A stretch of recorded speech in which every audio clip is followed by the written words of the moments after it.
But I think the development of full artificial intelligence will spell the end of the human race.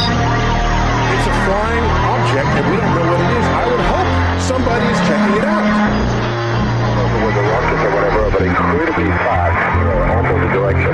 It was too fast to be an airplane. I'm glad the Pentagon is looking at this, because if it poses a threat, I want them on top of it. Well, the craft generates its own gravitational field. You said there's lights in the sky? The internet has become the command center for criminals and terrorists. 911, what's your emergency? I need help, please help me! Aliens won't let it happen. You know, that's what we're instructed to say. Roswell, Area 51. Alien kept deep under the ground.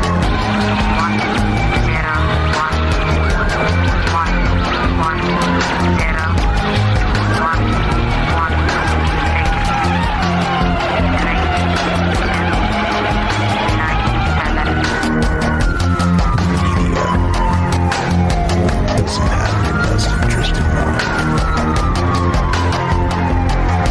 The government is self-serving. You're here for a reason.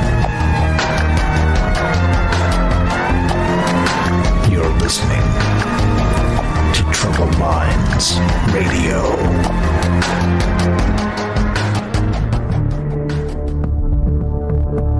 Broadcasting live from a secret bunker just off the extraterrestrial highway. Somewhere in the desert sands outside of Las Vegas. From somewhere in space-time, loosely labeled Generation X on planet Earth.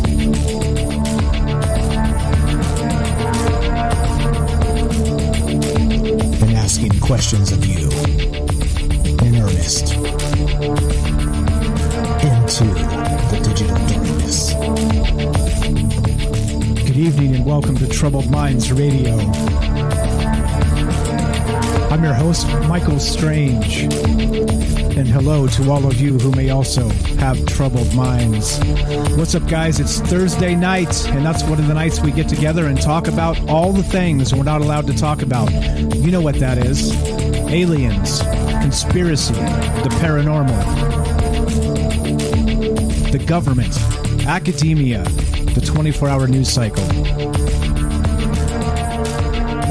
propaganda, and the general feeling that we live in the upside down. This show is live. We are streaming live on DLive, Facebook, and YouTube, and we are broadcasting live on the Fringe FM. If you want to be part of the show at any point tonight, give us a call at 702-957-1037. That's 702-957-1037. That is a Las Vegas area code. That is where we're streaming from.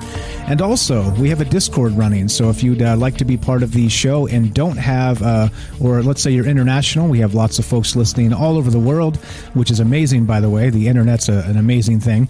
And what we're doing tonight is, let me finish the thought.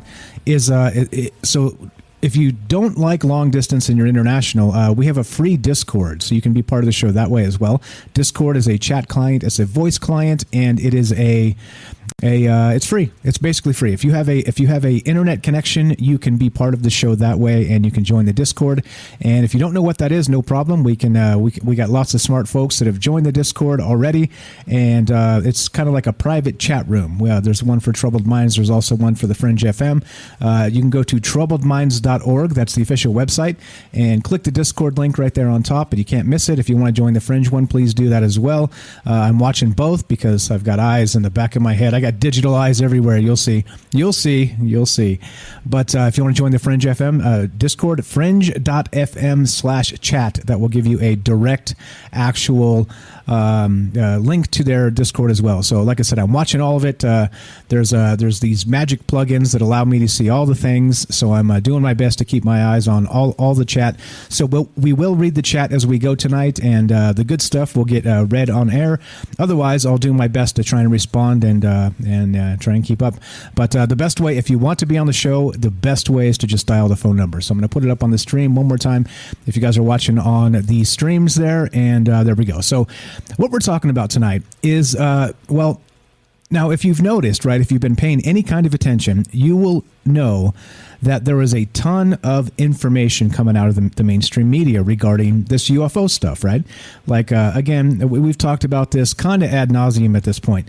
But the problem is that we have the media is continually posturing to tell us what to believe regarding this UFO report. If everybody remembers, in December, as part of a budget program in the Trump administration, before he was ran out of Washington on a rail, he actually, his administration, I don't think it was him in particular, but he put in a mandate to have a UAP report. UAP is unidentified aerial phenomena.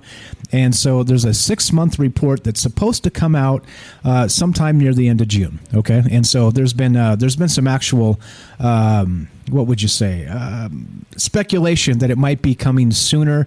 There's been some speculation that it might be coming late.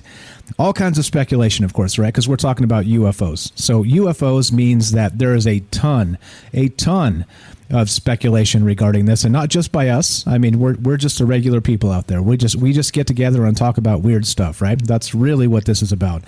But the mainstream media has kind of jumped into the middle of this, and they're trying to posture it, trying to make us prep us on what we should expect or believe, and things like this. As always, you can't have a news cycle without the media kind of jumping in the middle of things and trying to tell us what to believe.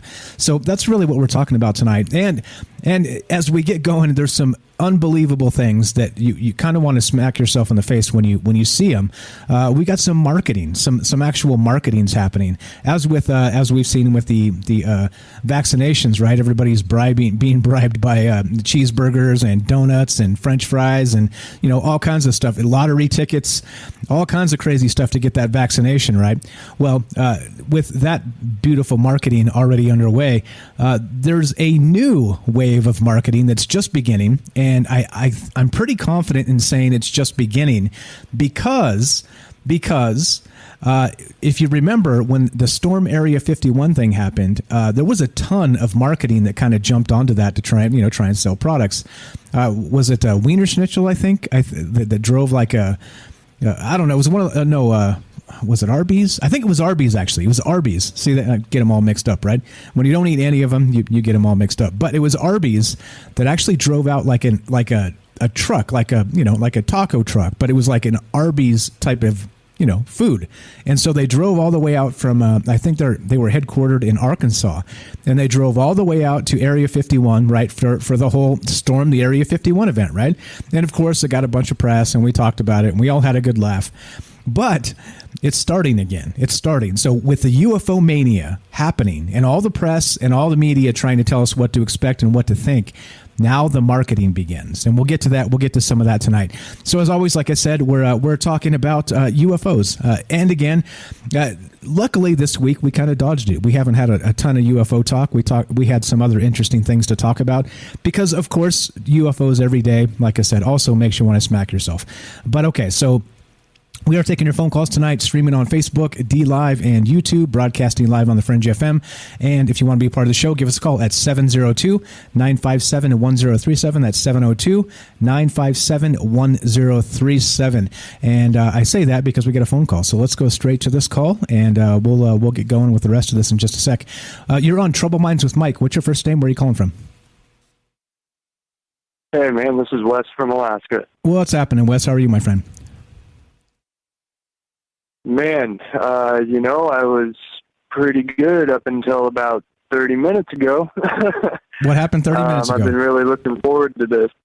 Well, I saw the report that Daily Wire put out, and I know this is just kind of the start of where it's going. And I don't even necessarily like to read that stuff. I don't believe any of the crap that they put out. But, man, this is a hard one. This is a hard one to bite down on. I'm stunned that the Intelligence Committee has gone before our Congress and Senate and lied to them. I mean, it's not that unbelievable. They lie all the time, but this is an utter smack in the face. Calling it China or Russia, that it's a different country that's developed hypersonic technology is, I mean, this has been going on. There are cave paintings. There are reports before there was even typewriters, man. I mean, it's disgusting. It's disgusting. This is a complete lie, and I have been doing my very best to keep my faith in humanity, man, but just like you're saying, you know, they're pushing this vaccine and their marketing and everything is just, yeah, how much can you stuff in your face? And if there's, I mean, this has gotten me to the point now that, you know, I really wanted to do my project before, and I've been working towards it. Now I'm pissed. Now I'm mad. And so now I'm going to do it purely out of spite to make sure it gets done. That if they're going to lie to Congress, then we'll figure it out our damn selves. And, you know, I'll get the infrastructure together and figure out what I need to do to make my project get off the ground. But believe now that damn sure it's coming, because this is disgusting. I mean, yeah. So they just feed us. Okay, so can you share the information that just came out in the Daily Wire? I've got some other articles here that are kind of talking about the same thing, so I thought it was worth kind of looking at this. Can I read it to you here? Yeah, not maybe just like the top paragraph. We can't read it too much of it, but yeah, maybe the headline in the top paragraph. Go right ahead. All right, let me give you an excerpt here.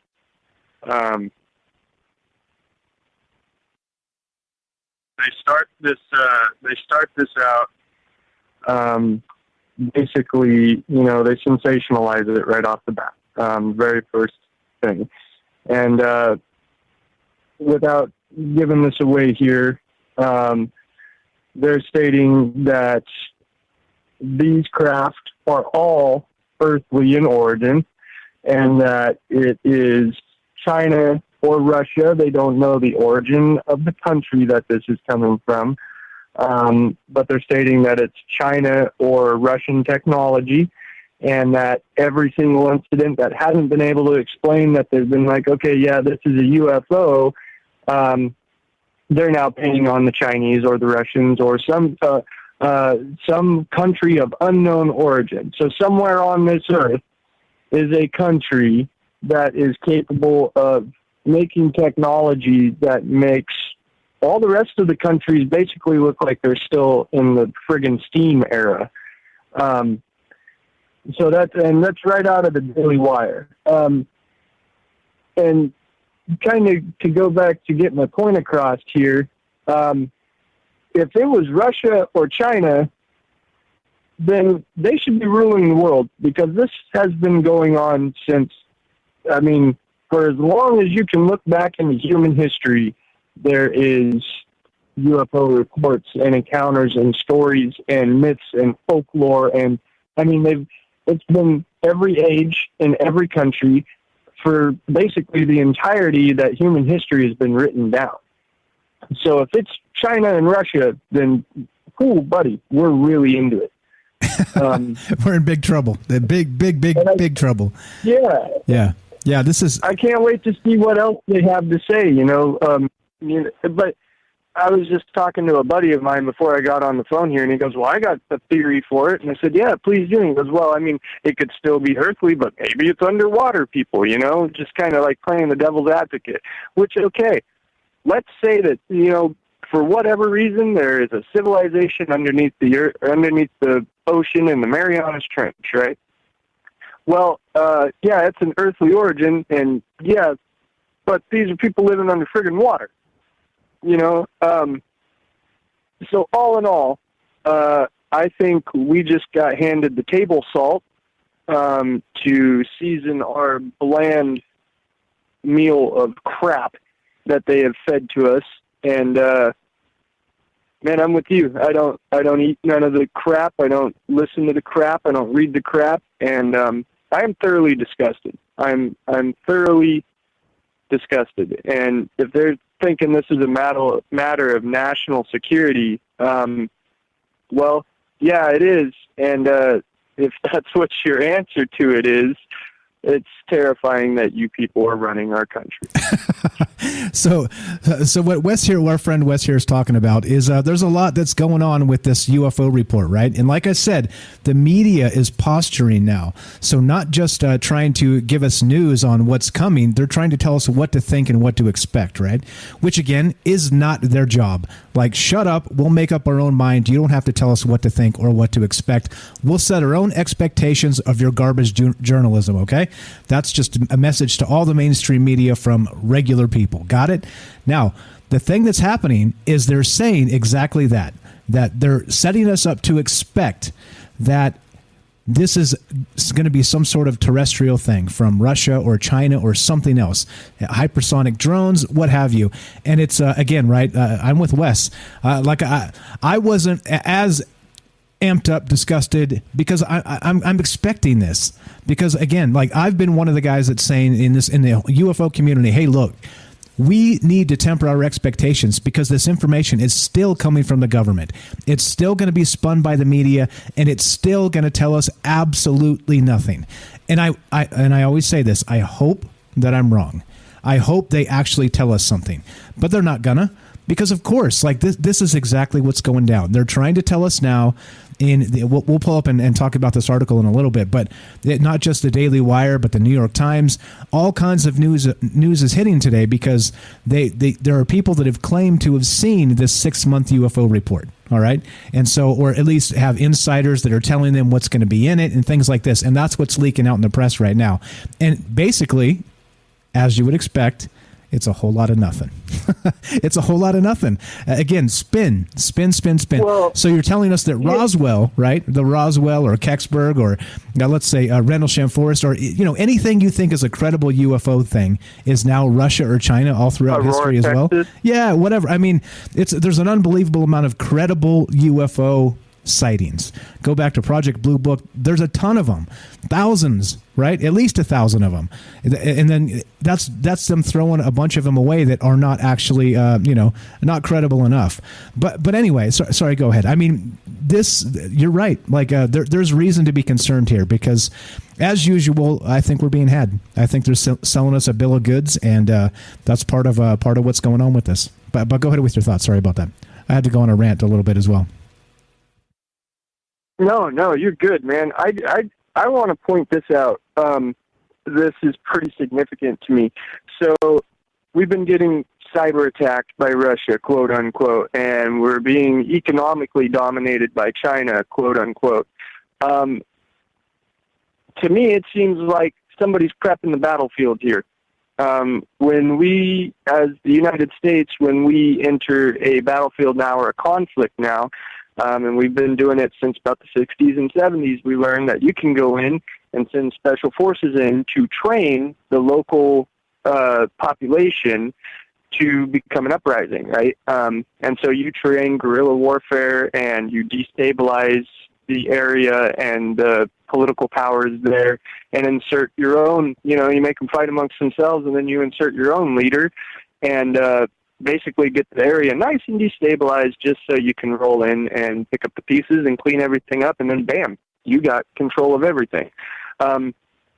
So like I said before, when I called before, I was terrified that, okay, they're going to basically make this a war standard. It's something that you got to be scared of and that we need to all back each other up and fight about. We need to, this will bring us together as a country, and this is an extraterrestrial, it's a threat. It's a national security threat.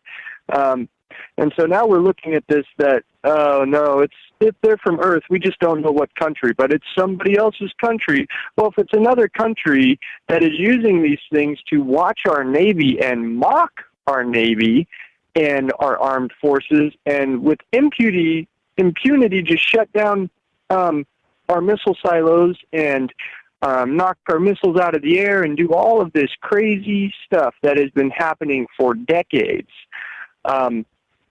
They're ramping us up for this just to be one more thing to get the American people behind so we can go and fight a friggin' war. And that's exactly it.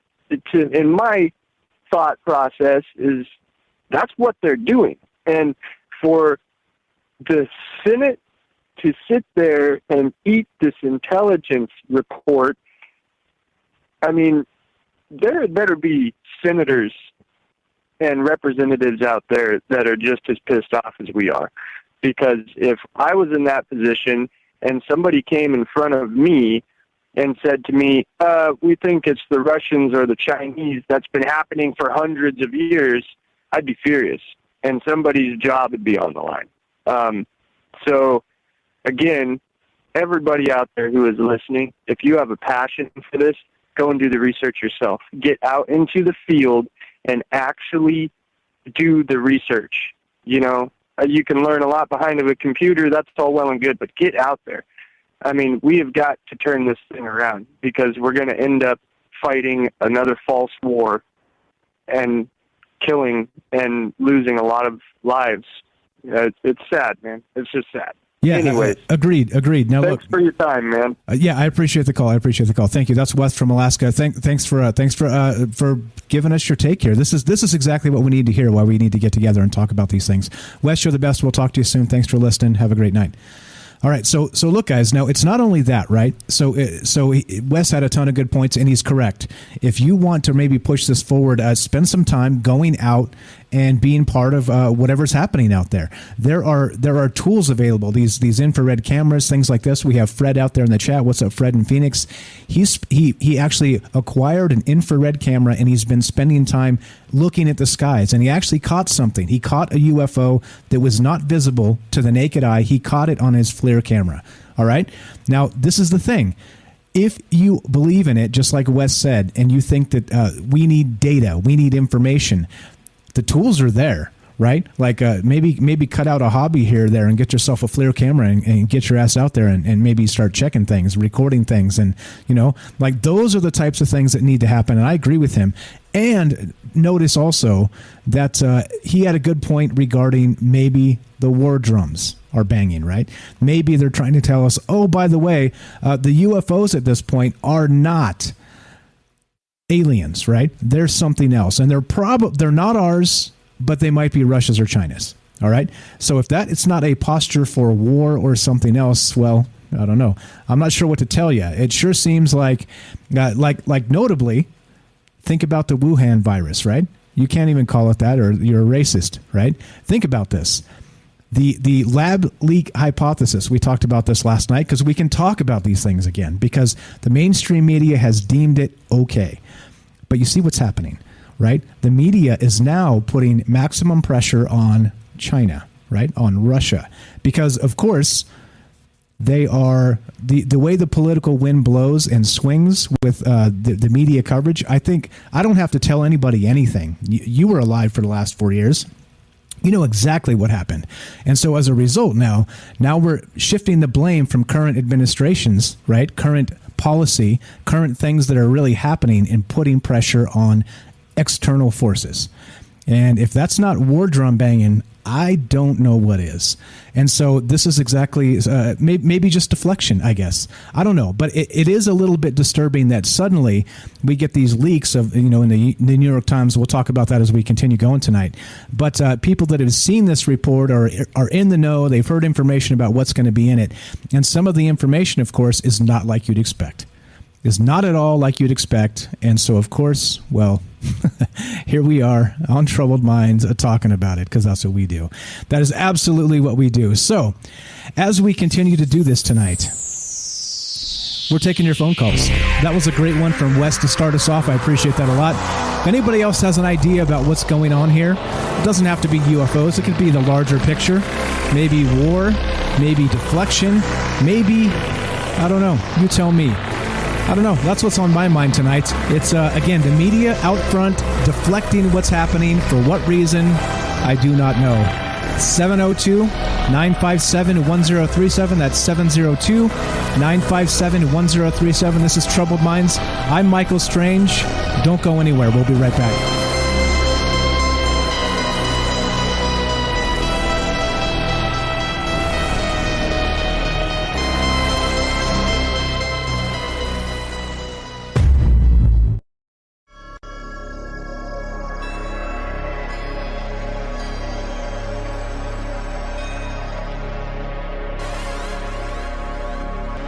Welcome back to Troubled Minds. I'm your host, Michael Strange. We are streaming on Facebook, YouTube, and DLive. We are broadcasting live on the Fringe FM. We're taking your phone calls tonight. If you want to be part of the show, the number to call is 702-957-1037. That's 702-957-1037. You can also be part of the show using the Discord. Go to troubledminds.org, click the Discord link, and you'll get a direct invite to the Discord, and we can put you on the show that way as well. Now, back to the press, back to UFOs, back to marketing, back to what in the hell is going on here. And so let's go to exactly what was frustrating Wes. And not just him, probably all the rest of us as well. So up on the stream here from the New York Times, we have a report from today that goes a little something like this. Headline is, government finds no evidence that aerial sightings were alien spacecraft, right? Okay, fine. Like, and we're actually adding the Nimitz stuff into this, right? That whole Nimitz incident, the Tic Tacs, Fravor and Dietrich, the pilots, Graves, the other pilot from the Eastern Seaboard that said they saw UFOs every day for years, plural. I mean, now this is what we're doing, right? So if this is really the case, and there are no evidence that this is from somewhere else, sure, fine, right? Sure, fine. However, if this is Russia and China, what the heck does this mean? Like, what does it really? Are they literally just hanging out with our aircraft carriers? I mean, think about how ridiculous that sounds. We're like, oh yeah, well, these Russian and Chinese things, we don't know what they are, but they just hang out with our fleets in the Pacific and the Atlantic Ocean. It makes no sense. It just makes no absolute. Anyway, let's go back to this article for a second. This is kind of what started this whole conversation tonight, and why Wes was frustrated, and why we all should be, in my opinion. Of course, well, we talk about propaganda quite a lot on this, and on this show, and this is the type of propaganda that it's weird to me, because the New York Times was, Leslie Kean, the article in 2017 that kind of started the ball rolling with To the Stars Academy and this whole bit, right? Like, there's a whole lot here. And the New York Times was part of this. Part of this disclosure movement, you could call it, right? Whatever you want to call it. I'm going to just call it that for lack of a better term. Now it seems like wartime propaganda, right? But anyway, I digress. So right here from the article, it says, the subheadline, "The strange objects witnessed by Navy pilots remain unexplained. But officials briefed on a new study say they are not secret technology from a classified American program." Okay, so what that means is that they're not ours, right? So they say, so they can say, all right? So they can tell us.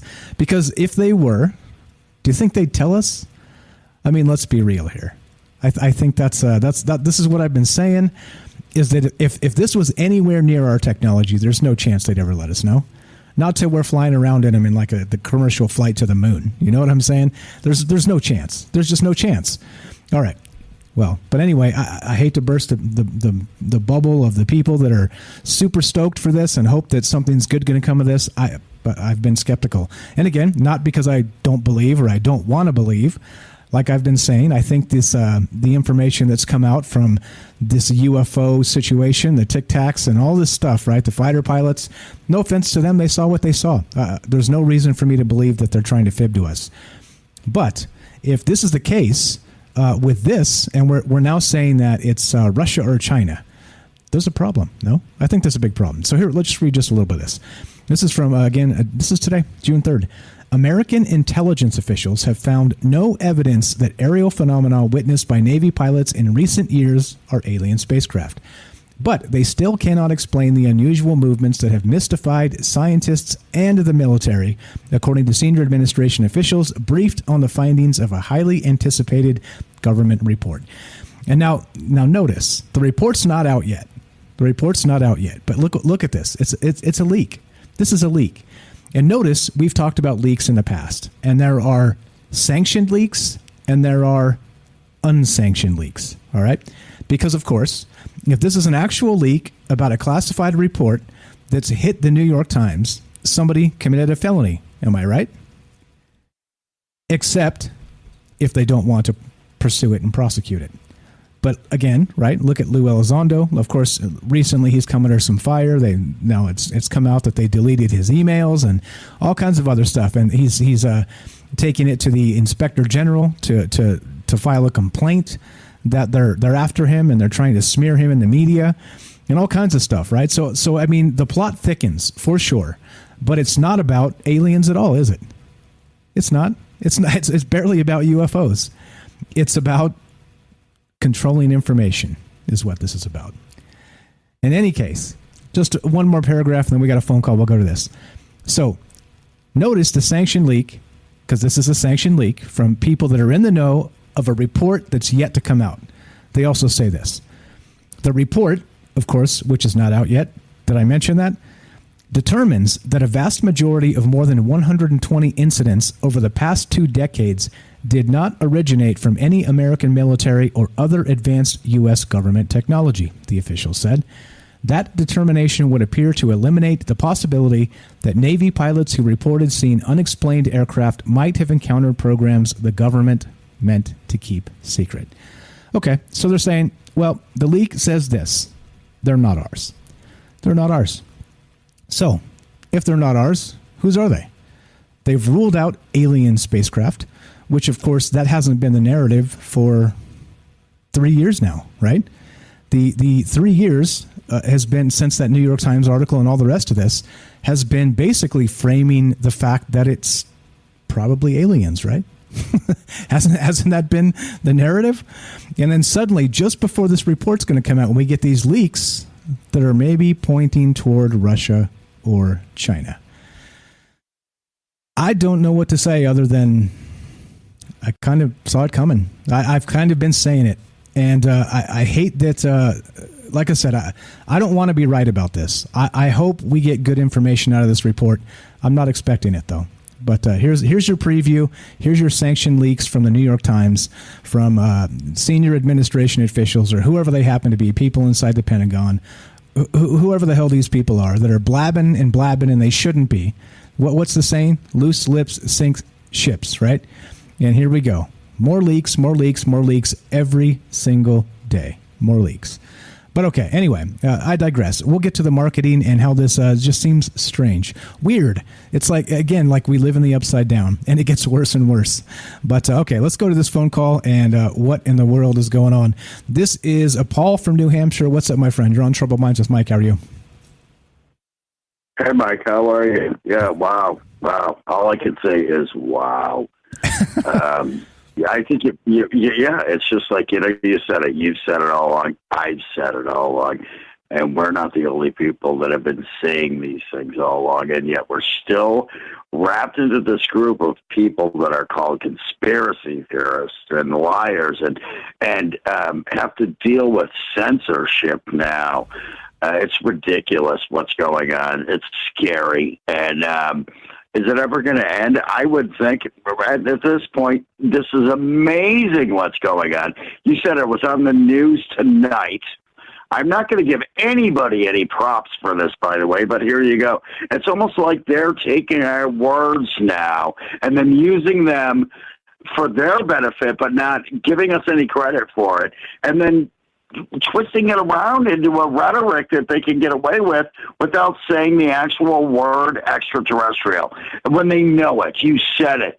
They're not ours. They're not Russia. They're not China. What does that leave? What are they? Are they Mexicans coming across the borders?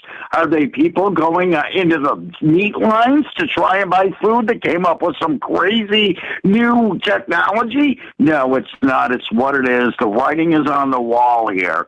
And it all stems from what you talk about, and that's propaganda. And I think they actually said this on the news tonight verbatim. It's about money. It's all going to come out of tax dollars from people like us that work our butts off our whole lives to try and get somewhere where we can have a comfortable life. And then when you start getting comfortable, they're going to take it all away from you and act like they did a favor to you by giving you unemployment and then take it away so you can go get a job and start working for peanuts again. I mean, when is this going to end, Mike? I don't think ever. I hate to get political about this, but I'm looking at the headlines today. You have this, you have that, you have the UFOs, you have the Fauci thing going on, you have the emails. Oh, now he's busted. Yeah, who didn't know that? And by the way, if you said this a year ago, you're a conspiracy theorist. But now all of a sudden, it's on major networks, and then you turn on another channel, and they're talking about insurrections on January 6th, and the heroes and the horrors that they had to go through because a couple of guys wearing Trump shirts went in there. And, I don't care what T-shirt you wear, Mike. I don't care. I'd love to have a T-shirt that says conspiracy theorist. Well, through, I'm going to stop my IDs here because I'm going to sell these things one day. And, hopefully nobody will steal what I've said or what you've said and puts it on the news tonight. But that's what's happening. And it doesn't look good for us right now. It just doesn't look good. We'll never find out the truth. We've been saying this all along. I've said it. Disclosure's not coming. We're not getting free energy. The aliens aren't going to come down and hold your hand and teach us how to get along with each other because we're not ready. And if we're willing to put up with the rhetoric and the stuff that they're shoving down our throats right now, it's just more proof in the pudding. How do we get beyond this? How do we reach out and hold hands and say, wait a minute, it's time to wake up, man. It's time to wake up. Thanks for hedging your words there. I sensed you were about to say something foul. Yeah, well, I wanted to, Mike. I did, but I realized you're on the radio, brother, and I appreciate that. I appreciate that. So now the thing is this, though, right? All of that said, what do we expect next? Like Night Stalker in the chat said, it looks like it's going to be the summer of UFOs, right? And wouldn't that be a funny thing if all summer long it was propaganda in the press regarding UFOs, and somehow at the same time beating the war drums for Russia and or China, right? Remember, we have these huge hacks that happened, the meat industry thing. We got the pipeline that was hacked, and they're both saying they're Russia. Now we have these UFOs that they're saying, well, they aren't ours and they aren't extraterrestrials, so they're probably Russia or China's, right? It's the implications here. It's just when you need to shift blame politically, these are the types of games that happen. And so, of course, we can't take anything they say as fact at all. And it's a shame. It's sick that this is the world we live in. But when I say, like, it's been said, this is a post-truth world.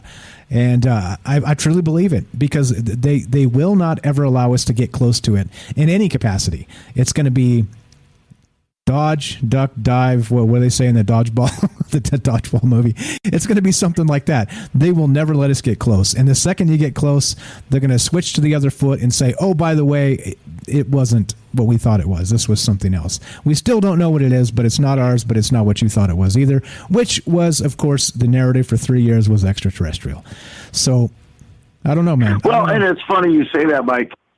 It's funny you say that, Mike, because this is what's happening. But the truth about it is that we've already discovered the truth.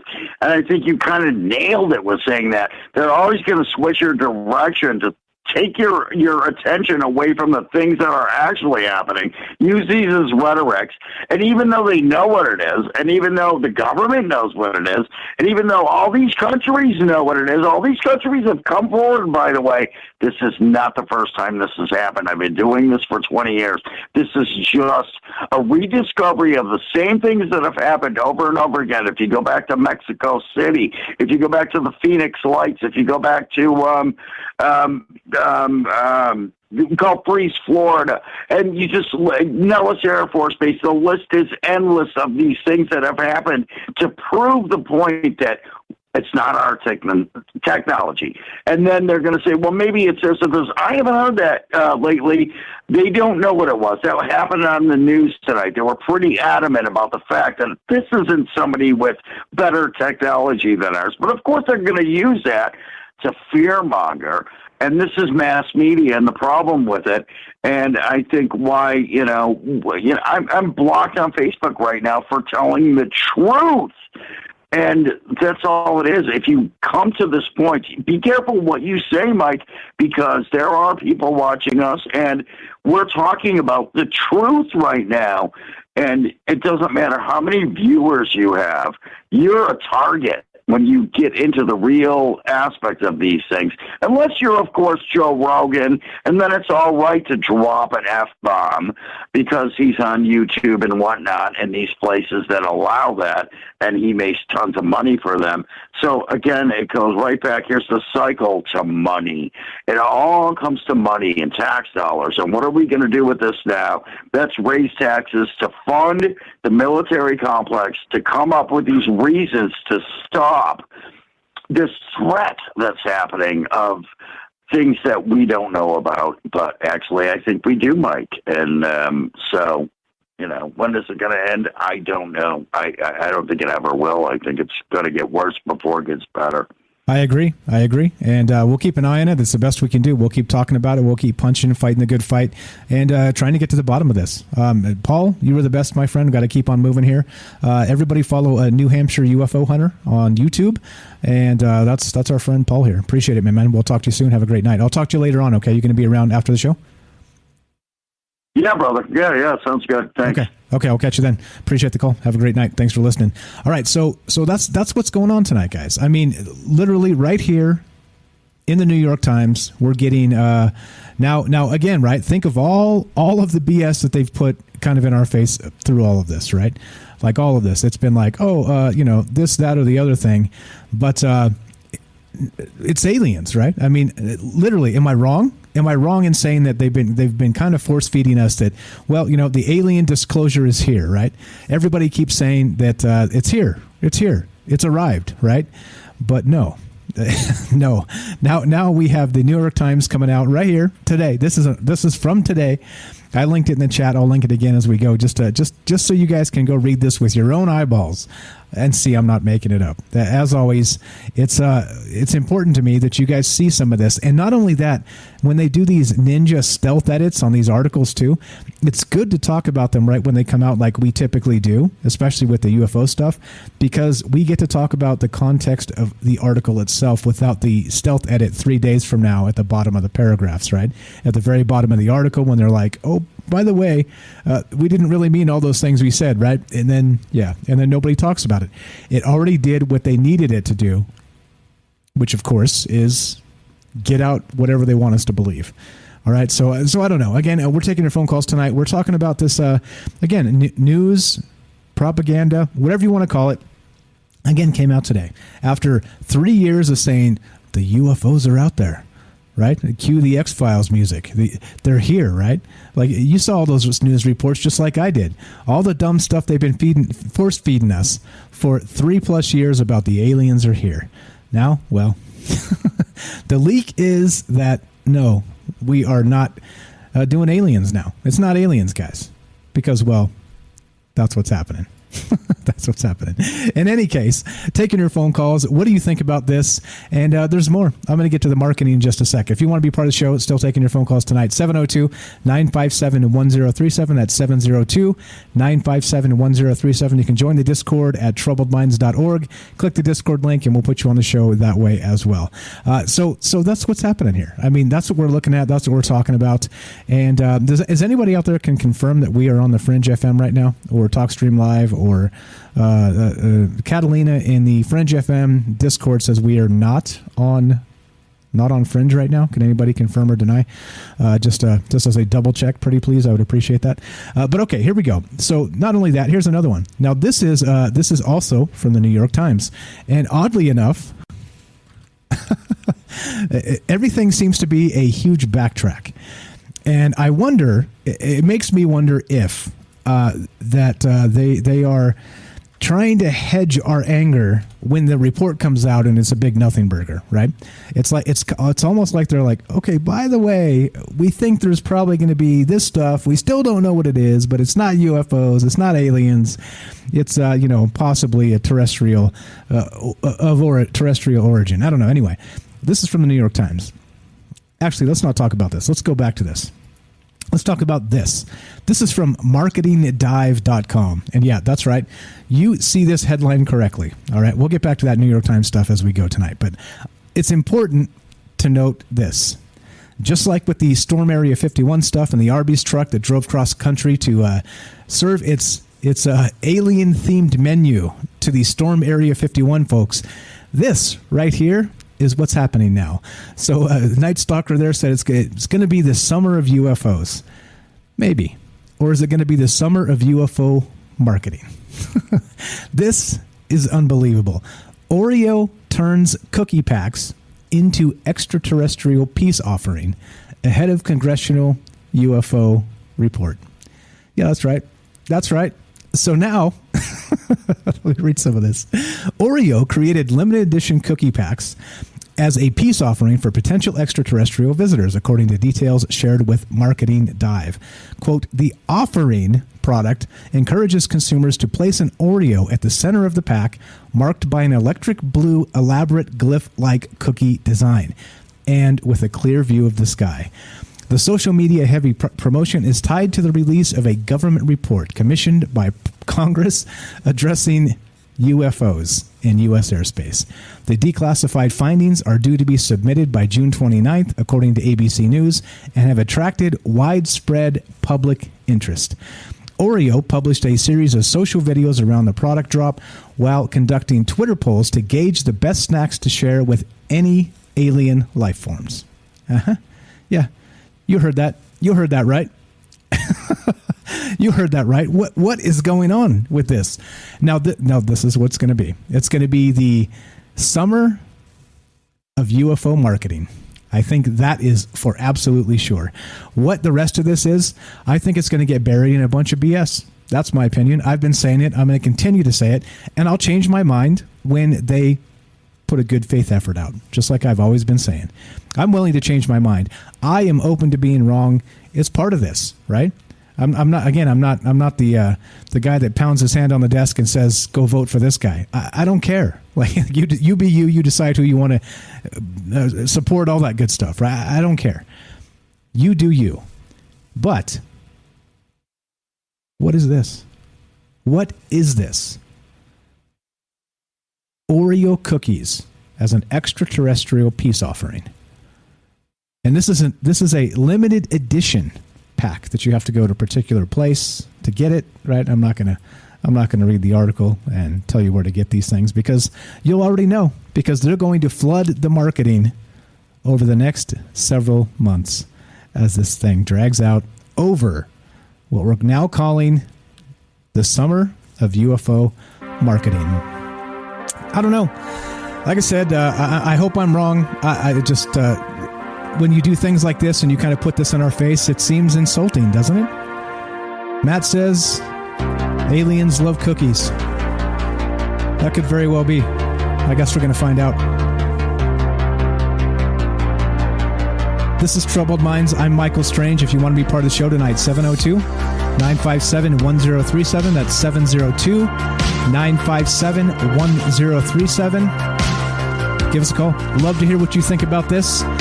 More UFOs and propaganda after the break. Don't go anywhere.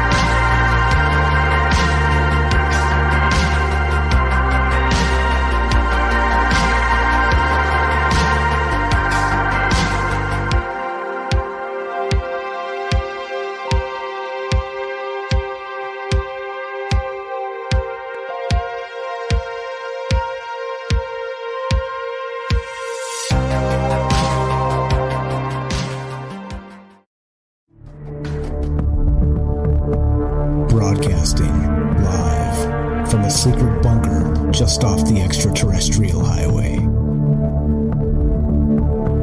Somewhere in the desert sands outside of Las Vegas. From somewhere in space-time, loosely labeled Generation X on planet Earth.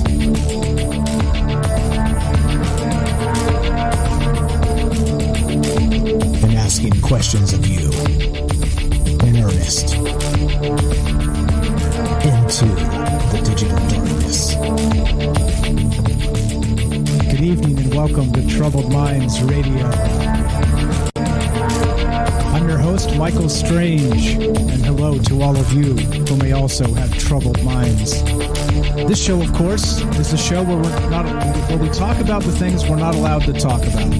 You know what those things are: aliens, conspiracy, the paranormal, the government, academia, the 24-hour news cycle, propaganda, and the general feeling that we live in the upside down.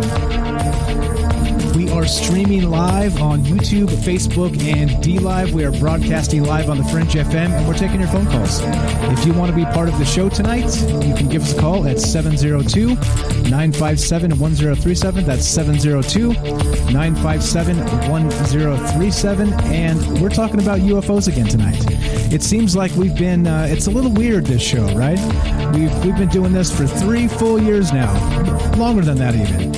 And we talked about UFOs from time to time, but it seems like UFOs over the past several years, oddly enough, since we started this show, have been ramping up to this fever pitch, right? To this fever pitch of what exactly? I think that's the question here.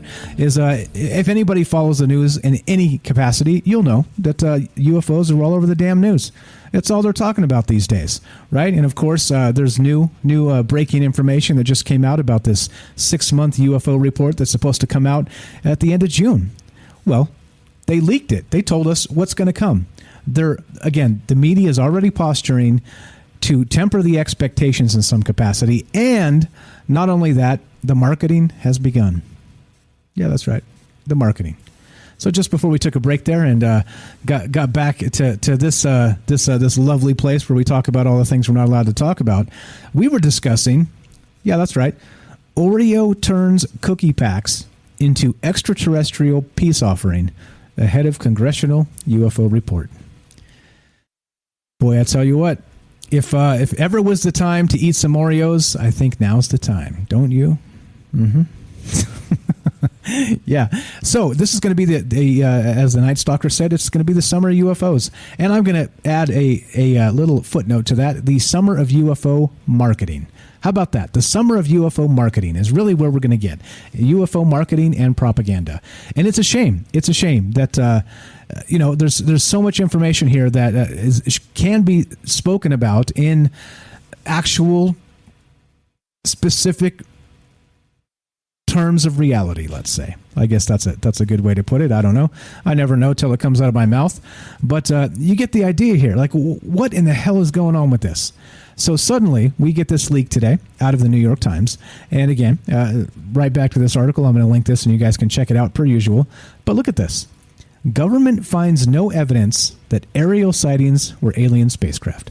Right? Now, mind you, this is from the New York Times. The same New York Times that's been really pressing the extraterrestrial news cycle since 2017 with Leslie Kean and that 2017 UFO article in the New York Times, etc. Right? Now, suddenly we have an about face where we have this UFO report that's due the end of June, and now instead of, well, guess what? The aliens are here. No, we have something else entirely. We have this. The subheadline from the New York Times article here reads, "The strange objects witnessed by Navy pilots remain unexplained." But officials briefed on a new study say they are not secret technology from a classified American program. Figure that out, right? Figure that out. All right. So they remain unexplained, but they're not ours.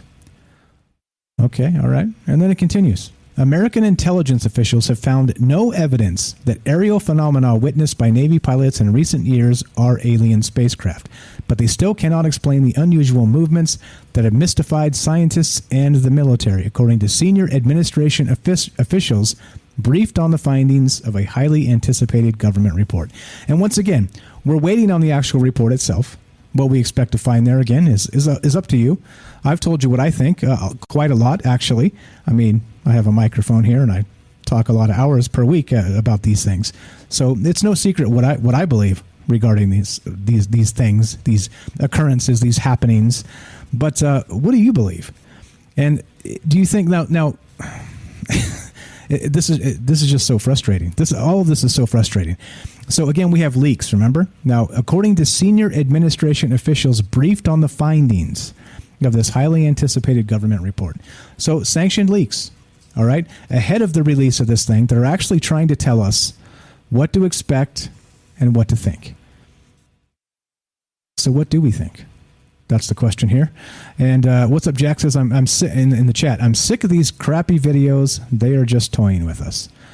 And I kind of have to agree a little bit.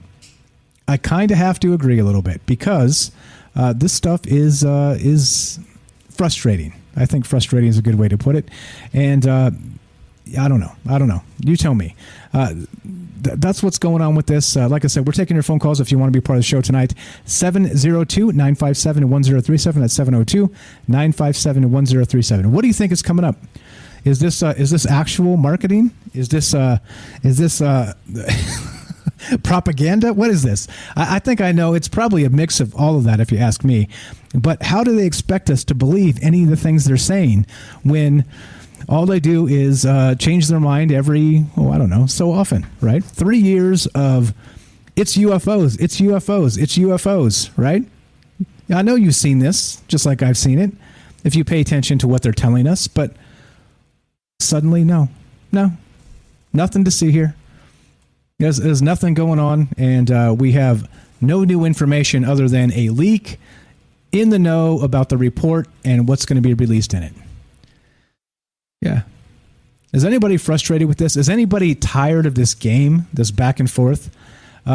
Clearly, the government doesn't really know what they want to tell us because they just change their mind every other second.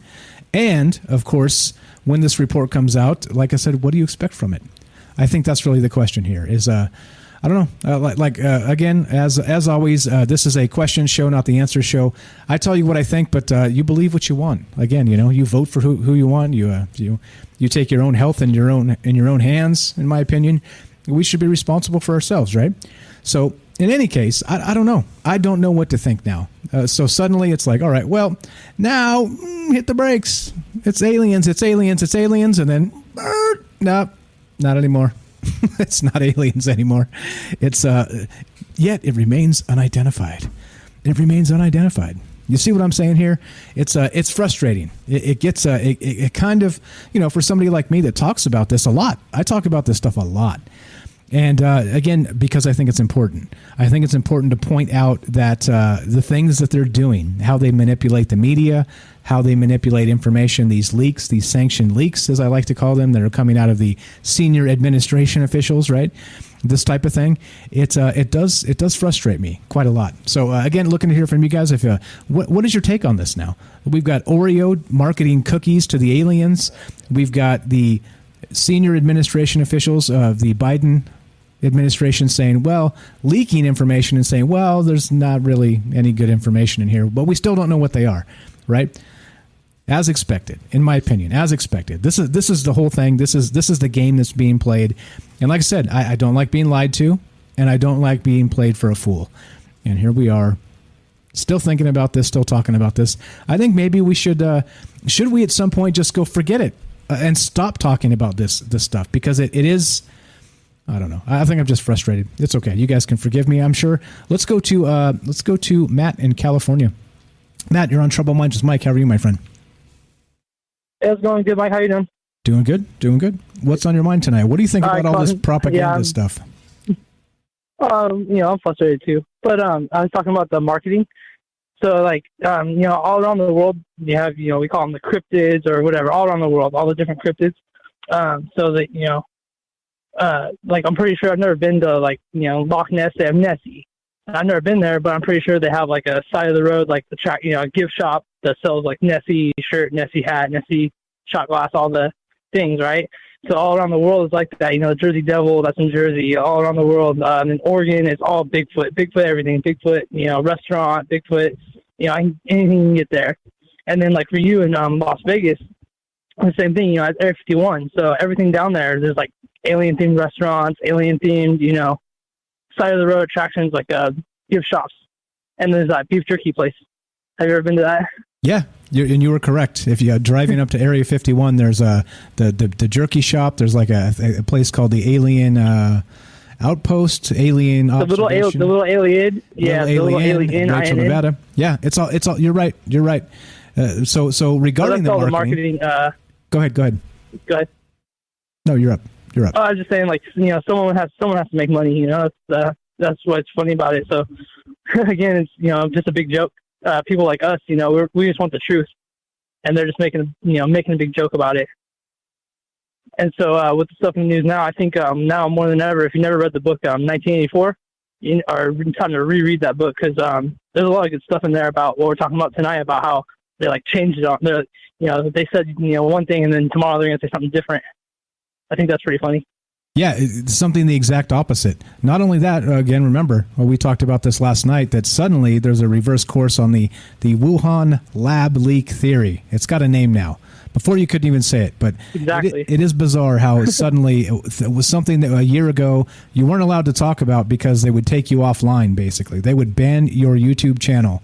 Is now suddenly sanctioned because the press themselves are like, oh, by the way, we think this might be legitimate now. Like, oh, thanks. Yeah. Thanks for telling us. Yeah, 1984, man. Yeah, in full effect. That book, I'm not saying that, it's is it fiction, is it nonfiction, but it has, and it's so old. That's what's funny. There's like, if you read it, and you're like, there's so many similarities of how what's going on now, and it's just like that book like kind of blows my mind how it's like, it's happening. I'm not necessarily like it's happening. I'm saying the way he wrote it was very like this kind of stuff is happening now. How they're like rewriting it, the memory hole and all that stuff. Like how the news controls what we think is what I'm saying. Yeah, exactly right. And so that's right in our wheelhouse here is and expect us to have this memory that goes back to just their last news cycle. I mean, they expect us to forget like they were literally off the rails for years at this point, like literally years. I mean, that Orange Man bad, again, no matter what you think of Donald Trump, they were out of control. They were reporting on the size of the man's penis, if you remember.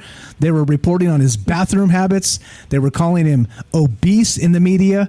They were calling him deranged. I mean, like an unbelievable amount of just awful media. And again, right now they've kind of stood down. They're purring. They're happy. Yeah, I'm not really into politics. I'm not really talking about politics very much. I've lost family members over those kind of fights over what's in the news about what you were just talking about. So you don't hear me talk about politics. You hear me mostly listen. But yeah, it's the news. We guys, like I said, we gotta get together and think for ourselves. Don't let the news tell you what to think. Amen to that, brother. Amen to that, brother. I appreciate the call. That's Matt from California. Thank you for listening, my friend. Thank you for calling. We'll talk to you soon. Have a great night. All right, thanks, Mike. Bye. Thank you. There you go. Simple as that. You guys want to be part of the show, give us a call at 702-957-1037. That's 702-957-1037. You can be on the show, talk to me, talk to whoever out there might be listening. And I always say, you never know who might be out there listening. You never know. Like I said in the podcast stats, we have people in China listening. Which surprises the hell out of me, but okay, all right, all good.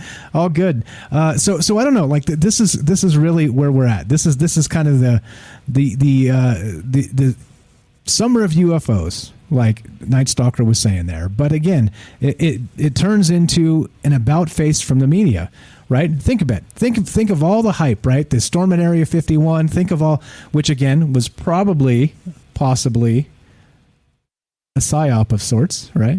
I mean, think that's like a foreign adversary's wet dream, right? To get a bunch of people to go storm a top secret facility and cause riots and who knows what, right? I mean, that's literally like, you don't think Putin was chuckling to himself there during that whole thing? But anyway, so there's that. Which of course was very much like I said. They drove the Arby's truck out from somewhere in Georgia, I believe. Yeah, it's Georgia. Now it's all coming back to me. So the Arby's truck drove out from Georgia to Area 51 for the Storm Area 51 event, right? And they brought an alien-themed custom menu, right, to sell all kinds of weird stuff, weird food to these tinfoil hatters. They're going to be out there in the desert, hanging out, doing their thing, right? So now here we go with the entire thing where it flips. And Instead of, well, by the way, our fighter pilots are seeing these things in our airspace. And it could be a threat, right? Remember the threat narrative, which kind of was being pushed and pushed and pushed and pushed. Now suddenly, yep, that's right. We're marketing Oreo cookies. That's right. The peace offering to the extraterrestrials is now Oreo cookies. All right. And so as we saw with the Storm Area 51 event, I think we're going to see a ton of corporate, what would you call it?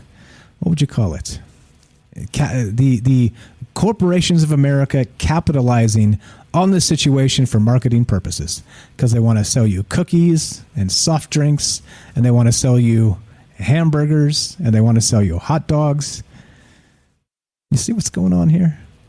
Am I wrong to be frustrated? It's just like, come on, people. Come on, man. I mean, yeah. I don't know. So, okay. So back to this other New York Times article. All right. And again, so the first New York Times article that we talked about was them with a leak, right? They have a leak and from the senior administration officials. And as a result, they're telling us what's coming. They're telling us what's on the way. And it's what is on the way. It's not UFOs. That's what they're telling us, right? It's just not UFOs.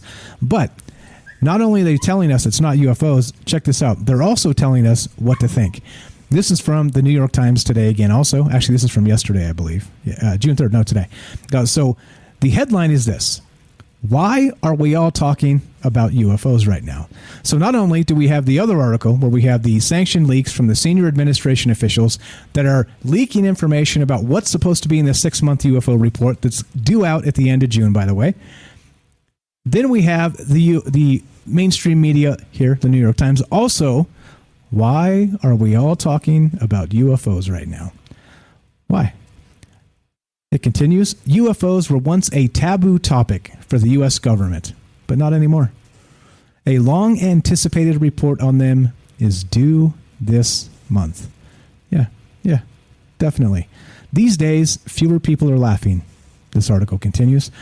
Unidentified flying objects have been taken more seriously by U.S. officials in recent years, starting in 2007, with a small, secretly funded program that investigated reports of military encounters. The program, whose existence, again, was first reported by the New York Times in December of 2017, which, again, started this entire ball rolling. This disclosure movement, right?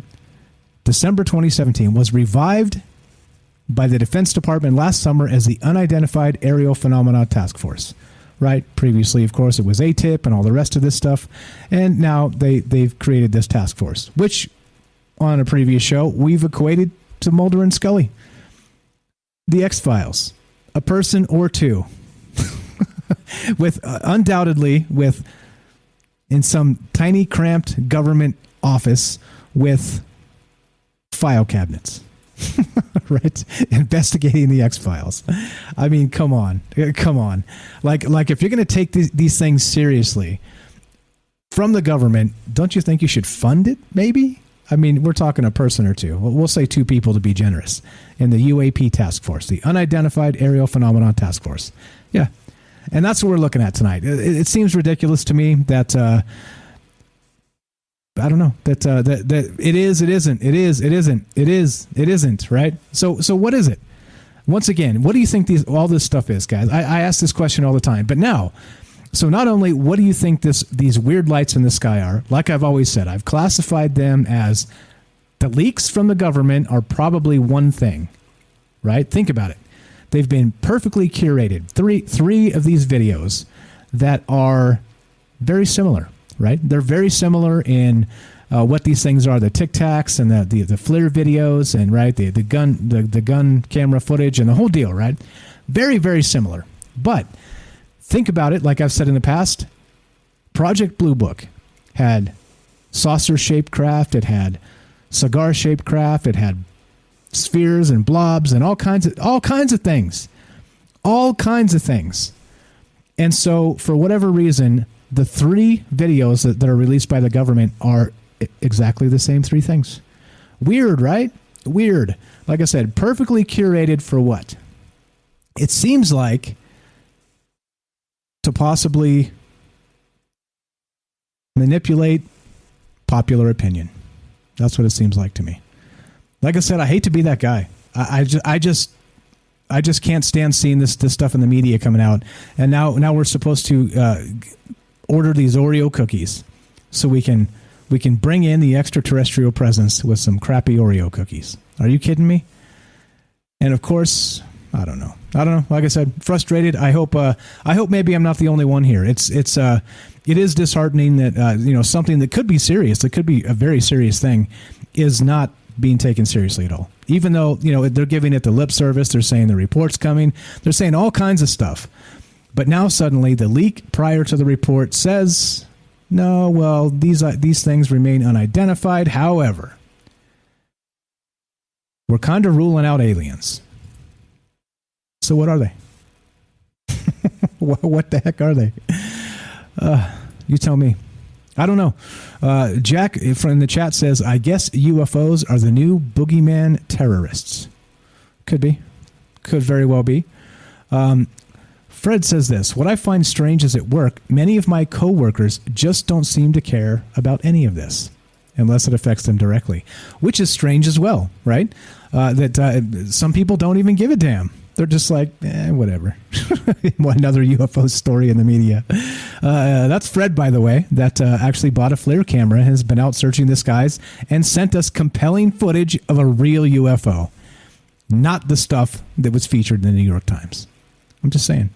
If you guys, like Wes said when he first called, when the show started tonight, if you're into this, that's the way science is done.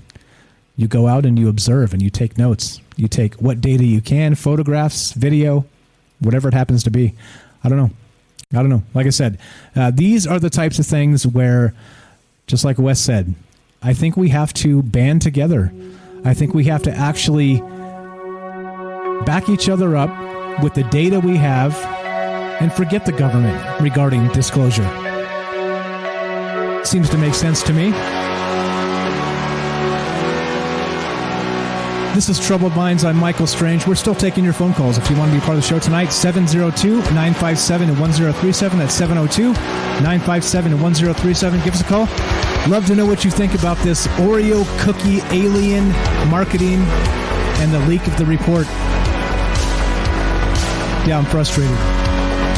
Don't go anywhere. Be right back. More UFOs, more Troubled Minds right after the break.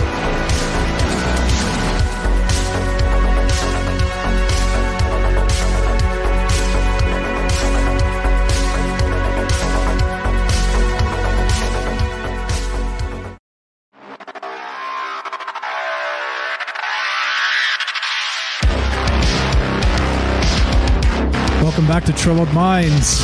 I'm your host, Michael Strange. We are streaming on Facebook, YouTube, and DLive. We are taking your phone calls at 702-957-1037. That's 702-957-1037. And we are broadcasting live on The Fringe FM. We are talking about UFOs tonight. More information has leaked, right? Leaked. Not FOIA requests, not official statements. Information has been leaked about the UFO report that's supposed to come out at the end of June. Well, guess what? They're prepping us for, you guessed it, a big old nothing burger. But they're trying to sell us a different bill of goods. Like, I don't know, Oreos. Let's see who else jumps on the alien bandwagon and the marketing bandwagon. And the rest of this stuff is, I just don't know. It's going to be hamburgers. It's going to be Coca-Cola. Like, you name it, right? Like, you name all of the major players in the advertising game that's going to just throw it out there, right? You know, when a major movie comes out, a major Hollywood movie, right? All of the fast food joints, they get like the little plastic toys from the movie. Like, come get the new Avengers thing when you buy the couple of crappy cheeseburgers, right? Like, this type of thing is what's going on out there, and it's being utilized as a marketing stunt. This is a big marketing stunt, and again, I don't know if that was from the very beginning the angle here, or again if these wonderful companies are just latching on, taking taking advantage of the alien madness that is consuming the media these days. I don't know. Again, like I said, I've speculated that it's sort of a way for the media to stand down and not go after the current problems, because there's lots of current problems, right? We talked about that last night about a lot of this stuff going on. The meat shortage from the hacking, the oil, the pipeline shut down, no gas out in the East Coast, $5, $6 gas prices in Los Angeles of all places. Like why? The pipe didn't go that way; it went that way. So why do we have $6 gas prices in Los Angeles? Again, a lot of bad press that definitely could be covered up, right? Could be, and we know very much. We've talked about this in the past. How they have government agencies that do nothing but manipulate news cycles. All right, they do. It's their entire job. It's called an information operation. It's what it's called. And so this is what I'm saying, right? And again, not to remove the aliens or any of that. Like I said, I want to believe, all right? But I do not want to believe that the government is going to give us anything. I'm pretty sure that's not the case here. It's not the case. But there you go. There you go. MJ says, what's up, MJ? Thanks for being here. Burgers made of meat of the Greys, right? Right? Yeah, I don't know. Like I said, I don't really know what to think about this stuff other than I'm frustrated. So we've got some statements, actually, not direct statements, but people in the media, like we've discussed in the past. Barack Obama made a statement, right? That we had the White House, Jen Psaki, the nice redhead that gets the softball questions and knows what questions are coming in advance. Yeah, that one. She has actually had a prepared statement, right? You guys remember this? Actually, I think I have the clip. I just left him in here because I think these things are going to just come back around. Now, remember, this was just a few days ago. Last week, we had this on the show as this was the official statement from the White House 1 week ago. So with new information coming out, let's maybe reframe it. It's good to keep these clips because guess what? If you keep them and they change it or they edit it or they redact it or it disappears from the internet, I've still got it. I also wanted to ask you about a phenomenon known as... the giggle gives away, I don't know what this question is. Let's see. So I've already ruined it here. But this is quite a serious issue. There are these unrecognized objects in U.S. airspace that are also known as unidentified aerial phenomenon, I understand. And I wanted to see, there's a DNI report that I understand is going to be released soon. Can the Biden administration commit to releasing it in full?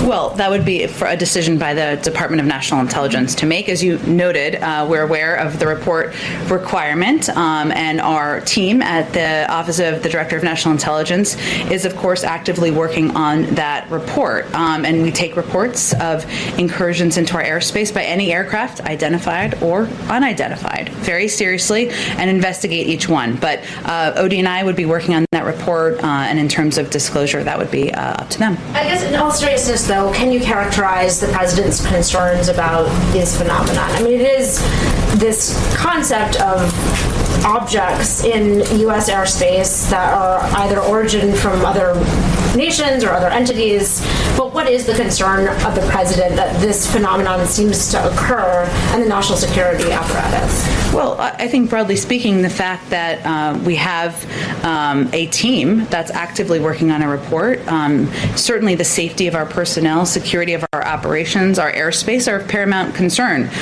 whether that is identified or unidentified aircraft. And we don't discuss that publicly for a range of reasons, but certainly the president supports the ODNI putting together a report and following through on that commitment. Okay, again, a very prepared statement. The reporter starts giggling, and then Jen Psaki, the nice redhead there that knew the question was coming, said, "Oh, I know what you're about to ask." The laughing gives it all away. Well, let me read this prepared statement, knowing exactly what question was coming. Yeah. You know what that's called, guys? Propaganda. That's what that's called. That's not a direct, official statement. That's a softball question and a propagandized statement to control the information. Yeah. I don't know. You tell me. Let's go to this call. I think this is Derek in Massachusetts. Am I right? Welcome to the show, my friend. Hey, Mike. Yeah, it's Derek. Nice talking. What's going on, bro? Good, man. I'm doing good. Doing my thing. Talking UFOs. What do you think about this stuff? Yeah, I'm on the same page as you. I think that we're going to get a big nothing burger from it. But also, I think there's a possibility that they could be using it as kind of like this free energy, Green New Deal type rollout thing. I definitely agree with the first caller that there's obviously like a national defense element to it. That there's been a lot of like war stuff, and there's definitely going to be I think basically it's going to start with that these kind of like the dogs of war are going to start barking with these UFOs from Russia and China, and then I'm just picturing in my head like some kind of like press conference, and they roll Biden out on this like aircraft carrier wearing these aviators he keeps rocking like Top Gun style, and being like, all right, yeah, here we go. We now know that China and Russia have these advanced craft, but I just want to reassure everybody that we too remain the top of military totem pole or whatever, and here's what we have. And he unveils like this red, white, and blue UFO or something like that. You know what I mean? And then they use this. You know what I'm saying? So Stars and Stripes UFO, and then they use this as like a free energy thing, like as a way to unveil, kind of bring in the next century of energy. Like he's also kind of positioned himself as trying to be this whole green president now. He just rode that electric car from electric truck or whatever from Ford or whatever it was the other day, last week or 2 weeks ago. And now we have a gas shortage, so more reason to try to get rid of gas. And over the last few years, like the Rockefellers and these big elites who are heavily into gas and oil have been like slowly moving into the electric car industry and like these alternative energies. So if the big argument's been they're hiding UFOs because it'll hurt the gas industry, well, the gas people are getting into this new energy too. So they can just control it now, and this is a way that they can unveil this new energy. It can go hand in hand with war, but also hand in hand with this climate change stuff that they're putting on us too. Nice. So they can save us with the 0 point energy, with the Tesla energy that was suppressed in the 50s, exactly. Which sounds amazing, doesn't it? Not 50s, but longer than that. So okay. I don't know, man. Like I'd love to think something like that is on the horizon. It's just it seems so not 2020, right? Not 2021 to me. You know, like everything has kind of been just like more bad news after the next bad news. I mean, that would be amazing if we could roll out some kind of like brand new exotic energy, whatever propulsion or whatever system it is. I mean, that would change the world in a good way, right? Yeah. I mean, I don't think it's going to happen. Like it's not. I wouldn't put my money on it. Like I'm expecting just a big nothing, there's strange stuff in the sky, we don't know what it is, and that pretty much just be that from a few official people, and basically just confirmation that there are technical UFOs out there, but like that's basically it. But just, I don't know, there's other things going on in the zeitgeist with like the war stuff and the free energy stuff that kind of makes me think maybe it could kind of tie in. But also, we talked last week about the whole technology aspect, and like obviously getting this Tesla tech and getting like moving away from fossil fuels is great, but is it part of this like big Faustian bargain we've been making with wherever this technology is from secretly? You know what I mean? And we're really enrolling the next era. Maybe it requires Tesla tech, free energy, to create enough power in order to collapse reality and bring in these old ones. You know what I mean? Maybe we're just like setting up our own extinction. You know, like. And it looks great to us. I'm sure when they started using gas, it seemed like it was unlimited too, you know? But I don't know. I just get nervous at any of these narratives that get shoved down our throats, you know? But yeah, well, and clearly none of this is true, right? I mean, like they can't even give us anything substantial other than, you know, take one step forward and one step back, and then one step forward and one step back, and we're like, oh, got it, okay. So we don't know what they are, but they're not aliens now. But they were aliens, but now they're not aliens. But then we're going to wait for the report and see what the report says. It seems ridiculous. Yeah. I think it's like multifaceted, multi-layered, multi-tiered. Like there is definitely the national security aspect. Like I don't know, like the next. Did you watch the Netflix Space Force show they made a couple of years ago? The comedy with Steve Carell. Steve Carell. I did not. It was okay. It was not great. I didn't even finish it. I'm a big Office fan, so I watched it like for the Office aspect. But it was below average. But like the second episode, they do this joke thing where they launch like a monkey into space with a satellite, And then like this whole big thing about trying to get the monkey to fix something on the ship or whatever. But then spoiler alert, the episode ends by this like way more advanced Chinese satellite coming over and just destroying the American satellite, and it ends up with just a joke basically. But if something like that happened in the real world, that's what would bring a World War III in. And then we have this whole like, I don't know. I just don't foresee a war where we're fighting troops versus troops anymore. And like this could be a way to kind of bring in this new era of warfare, while also bringing in like these new elements of like, I don't know, this new level of technology we have. But also definitely, I'm expecting a big nothing. I don't know.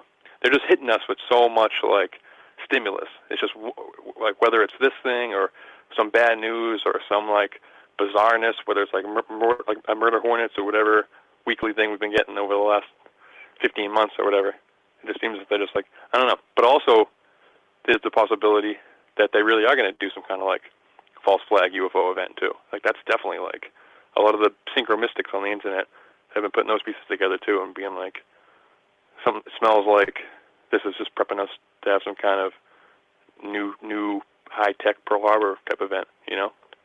Yeah, weird. And so not. Yeah. Go ahead. Good.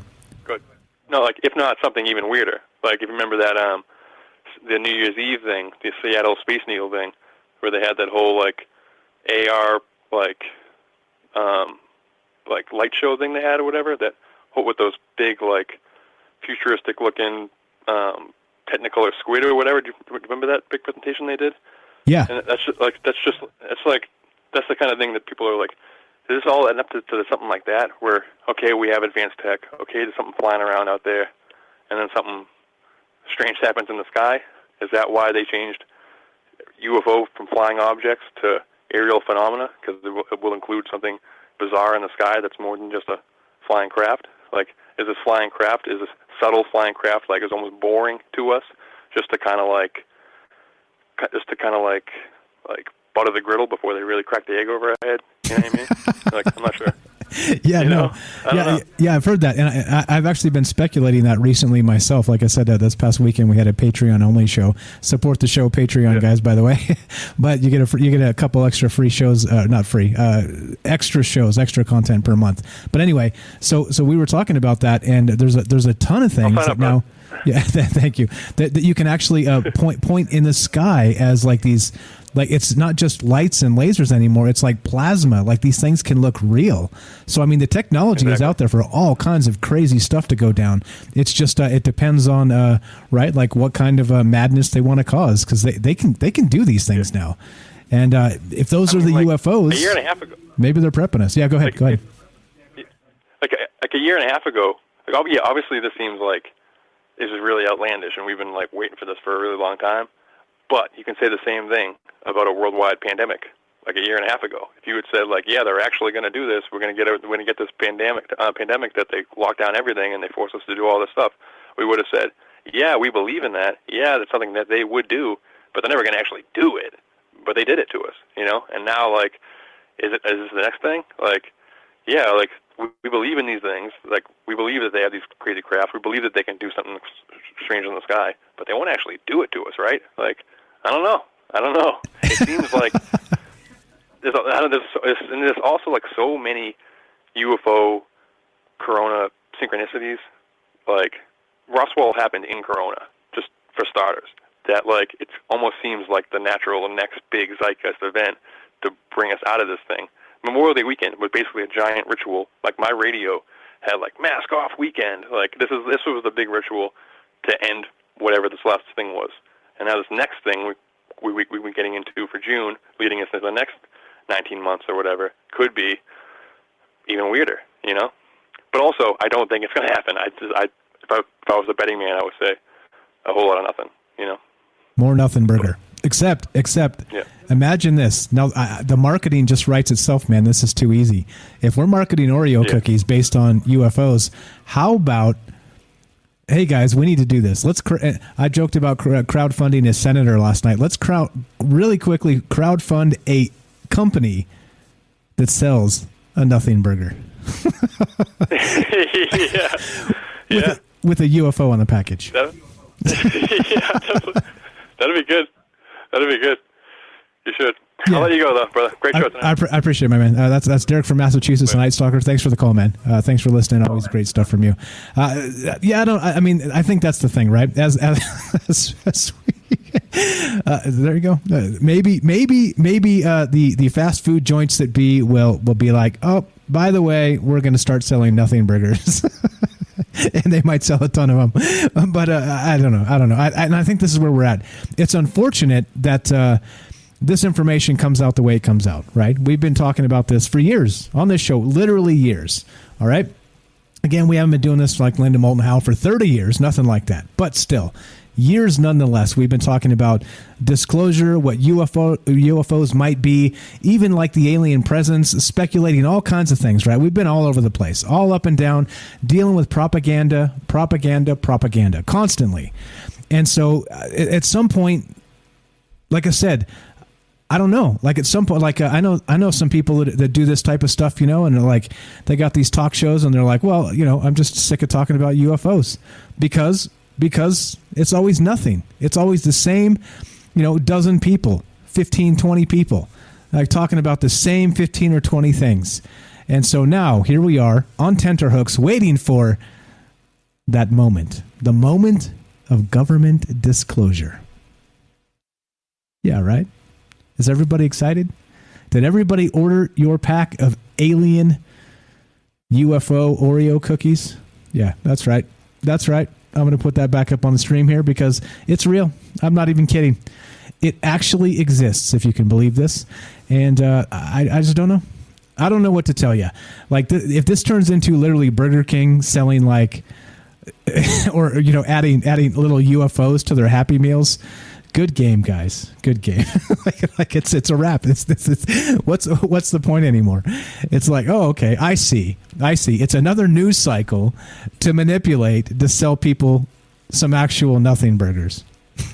Like actual. Yeah. And this is where we're at. Anyway, we got time for you. We got a few minutes left on the show if you want to be part of this. What do you think this is all about? This whole disclosure bit, this information that's leaking out of the New York Times, literally from senior administration officials, they say that, we should temper our expectations now on the actual UAP report that's supposed to be coming out at the end of June, right? We don't know what these things are. They remain unidentified, and as a result, we know they're not ours. We can probably rule out extraterrestrials. So what does that leave? What's that leave?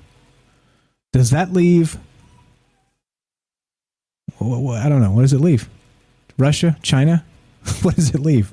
Right? It's so interesting when you follow news cycles to see how the blame shifts and how they like to decide, right? This guy is responsible for all these things, but then that guy is not. Look at all these UFOs, right? You know what I'm saying?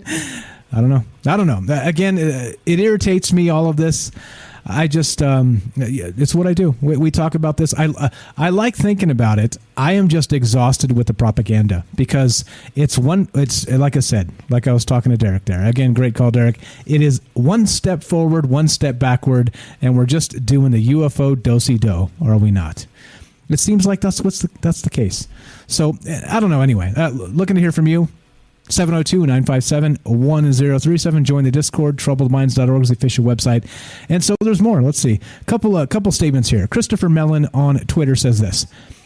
This is a clear reversal of the conclusions reached by Project Blue Book in 1970. This time, there's no sweeping it under the carpet, right? This time there's no sweeping it under the carpet, right? There you go. Right there on Twitter. Christopher Mellon, right? One of the guys that actually worked in a very high capacity with the Defense Department. And here we go. This is what he's saying. These are the things that he's saying. It's reversing, right? Is it though? Is it really? I mean, it seems like there's a group of people that want something to be the case. They want this to be the case. But if it's not, well, then what, right? Here we go. There's more. Harry Reid. This is from the Review Journal. This is from Las Vegas, right? Harry Reid's from Las Vegas. And check this out. He says this in the headline, Harry Reid on UFO investigation. Quote, I'm glad I blew the horn. I think he probably could have worded that better. But I'm just saying, right? Like, he's taking credit for this.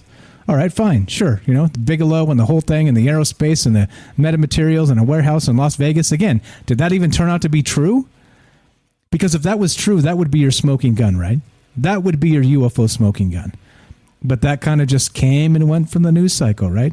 It just disappeared. It used to be, wow, there was a whole warehouse full of metamaterial, right? In Las Vegas, Bigelow Aerospace, holy smokes! And then it just disappeared from the news cycle. You understand what's going on here, guys? I think we're being had. There's more statements. Here you go. So not only did Obama make the statement, which we played on the show in the past, when he first made this statement, there's more. He says this. This is from globalnews.ca. If UFOs are aliens, Obama hopes humanity would find common ground, right? Would find common ground. And is this not a page out of the Reagan playbook, right? A page out of the the original Independence Day? Anyway, I digress. You guys can tell I'm frustrated, and I'll tell you what, I am unbelievably frustrated with this. But thank goodness we got dumping day tomorrow, and we'll see what information they're going to dump and try and get by us, because that's what I do. We're going to pay attention to this. We're not going to let them get this by us. We are going to demand answers and not take a nothing burger, and that's the way this goes. So as we finish this up, you guys know the drill. Fringe FM is back. We are back. Joe Roop, Lighting the Void, is up next, and of course after that, the Secret Teachings with Ryan Gable. So stay tuned for that if you're listening on the Fringe FM. If not, and you're hanging out with us on DLive, YouTube, and Facebook, hang tight for a third hour of Troubled Minds. We're going to keep talking about this. We're still taking your calls. And at the end of this, at the end of the Fringe show, thanks for listening, guys. Thanks for bearing with me. I know sometimes it's difficult to get through because it's frustrating. This information is frustrating. Thank you for all the great calls tonight. Thanks for all the great chat. Thanks for listening. Thanks for being part of this. Be sure, be strong, be true. And thank you for listening. From our Troubled Minds to yours, have a great night.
You guys know the drill. So we're going to have a third hour of Troubled Minds here. We're still doing our thing. We're still thinking about this disclosure stuff, looking at the propaganda, taking your phone calls. And I have to say this. Lazy Guy X on YouTube says, "We will not go quietly into the night. We will not stand without a fight. We're going to live on. Today, we celebrate our Independence Day." I'm just kidding. We'll be right back. 2-minute break. More Troubled Minds. A third hour coming up. And thanks for the comment there, Lazy Guy X. That was amazing. And let's go. Let's continue. We're not done yet. One more hour of Troubled Minds. Don't go anywhere. Going to take a quick 2-minute break. Tuck the kids in. Grab yourself a drink.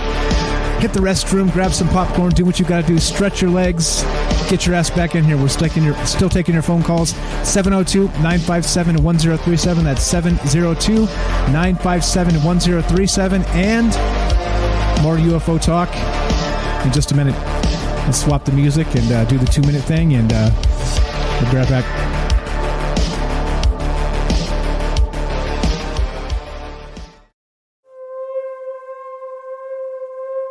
drop some F-bombs. I usually drop the first obligatory F-bomb because why the hell not? And I don't know. I don't know what to do here. UFO propaganda, right? It's our thing. It's what we do. It's what we talk about. But is it just me? Is it becoming more and more frustrating, or am I just burned out on UFOs? Because it's been UFOs almost every damn day, and the news cycle just continues to toy with us, right? It continues to give us this and then take that away, give us another thing, take the other thing away. You know what I'm saying? It just becomes difficult. It becomes difficult. I don't know. I'm not exactly sure what to think. Like I said, love to hear from you guys tonight. 702-957-1037. And what do you think about this? What are we doing? Let's go to Jay. We got Jay in the caller queue. Jay, if you're there, what's up, buddy? You're on Trouble Lines. Mike, how are you, my friend? I'm fantastic, Mike. Well, you're doing a hell of a job, Mike. You really are. Thank you. You know, I noticed it a couple of days ago when the news show kind of getting the panties scrunched up there in a bunch, you know. It just, don't get discouraged. You're bringing people to the table and you're letting us talk about these things. And, you know, the other shows are cool too that aren't talking about aliens when you're talking about, you know, Bigfoot or, you know, whatever. You know, it's an intelligent conversation with a lot of people, you know, and that's what's important. That's going on. It does kind of suck that we're getting force-fed all the propaganda that we are right now, because there's so many other things that we're not allowed to talk about, which I noticed with last night's show, you know. Like, wait a minute. I remember getting set in the timeout chair a couple of months ago for mentioning these kind of things. It's just, you're right. They're playing with us. It's a bummer. It sure seems like it, doesn't it? like they're toying with us. They're playing with our emotions and our dreams. It's not good, man. This is not good. This is not good. And again, I want to believe. I want to believe, man. I really want to believe. But go ahead. Sorry. Well, I mean, mathematically speaking, we have to believe. There's no way when you go out there in the woods or the mountains or something like that, and you look up at the stars and you see how many they really are. I don't know what you see out there in the desert. I imagine it's probably pretty awesome. But when you go up there and you look at the stars, there's no possible way ever that with all those infinite possibilities that there ain't some other dude looking back this way. There's just no way. For sure. I mean, even if it's a 1 in 8 quadrillion, billion, zillion, blah, blah, blah, blah, blah chance. Well, there's at least one out there. You know, I think the math works out to 7, but or something like that. Exactly. I remember reading something back that when we were kids, you know, in the back of a magazine, you know, estimated amount of stars and galaxies and blah, blah, blah, this, that, and the other thing. There's got to be at least 7, you know, other forms that are along our own lines. But if you eat your Oreos and drink them in milk, you're getting your vitamin D and your Hydrox. So you're getting, now you add a little bit of zinc, maybe a Guinness in there, you're golden. Wait, is Hydrox a vitamin? I thought Hydrox was another cookie. Hydrox cookies, yeah, exactly. Yeah. I mean, well, think about it. Like, so I guess we were in the prediction business last night too, but so what do you predict is it going to be next to jump on the marketing bandwagon, right? So we got Oreos first.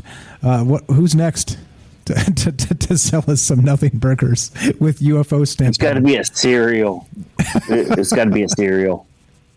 A cereal works for me. Yeah. Right? Something like Boo Berry or Count Cocoa or whatever it was back in the day. You know, we'll have, you know, the green alien lime ones or something. Yeah, I think for sure we're going to get Coca-Cola, right? Pepsi is going to jump on the bandwagon. All these guys, right? Everybody's going to jump on the bandwagon and be all over this because, of course, well, you know, like it's going to captivate the attention of our summertime, right? And oddly enough, right? Like lots of things going on in the world. that people should be thinking about without them being nothing burgers. So I don't know. But if you have this little packet of Oreo cookies in your backpack, when the aliens show up, you could share them to them and know you're a good guy. Well, I don't know. Exactly. Well, it's the offering to the aliens, right? We're bringing them here. Actually, I'll play that commercial too because it's maybe a little insulting, let's say, but I'll play the commercial, right? For people that are part of this community and listen to keep their ear to the ground with UFOs. Clearly, that's you if you're here. We talk about this stuff all the time, but the actual commercial itself is a little bit insulting, right? I'll play it. We're in the third hour, so we can do some extra stuff here that we couldn't really do on the radio. But yeah, I don't know, man. I don't know. Like, we're going to have a cereal and some Coca-Cola and some nothing burgers, and it's going to be a great summer, isn't it? Everything's going to be just fine. Just fine. Well, yeah, get outside, have some barbecue, We're allowed to hang out with our friends without our masks on now. I mean, at least we should be thankful for that. Yeah, like Derek was saying, I think he's right. There was like that big ritual, like I saw I was linked a commercial last night, that the gum commercial. Did you guys see that one where everybody's like coming out of their their caves, their people caves with their hair all jacked up, and it's like they haven't seen the sunlight in a year, and they're all coming out and they're eating this the gum. It's like extra gum or something. And the commercial is like everybody's just so excited and happy to be human again that it's got Celine Dion singing "It's All Coming Back to Me Now," right? I had to do that or else I'd forget the title. But yeah, so I don't know, like this type of stuff is just weird, man. It's weird. All of this is weird. Well, I mean, it's a game. I mean, they're playing a game with us. I mean, I really think.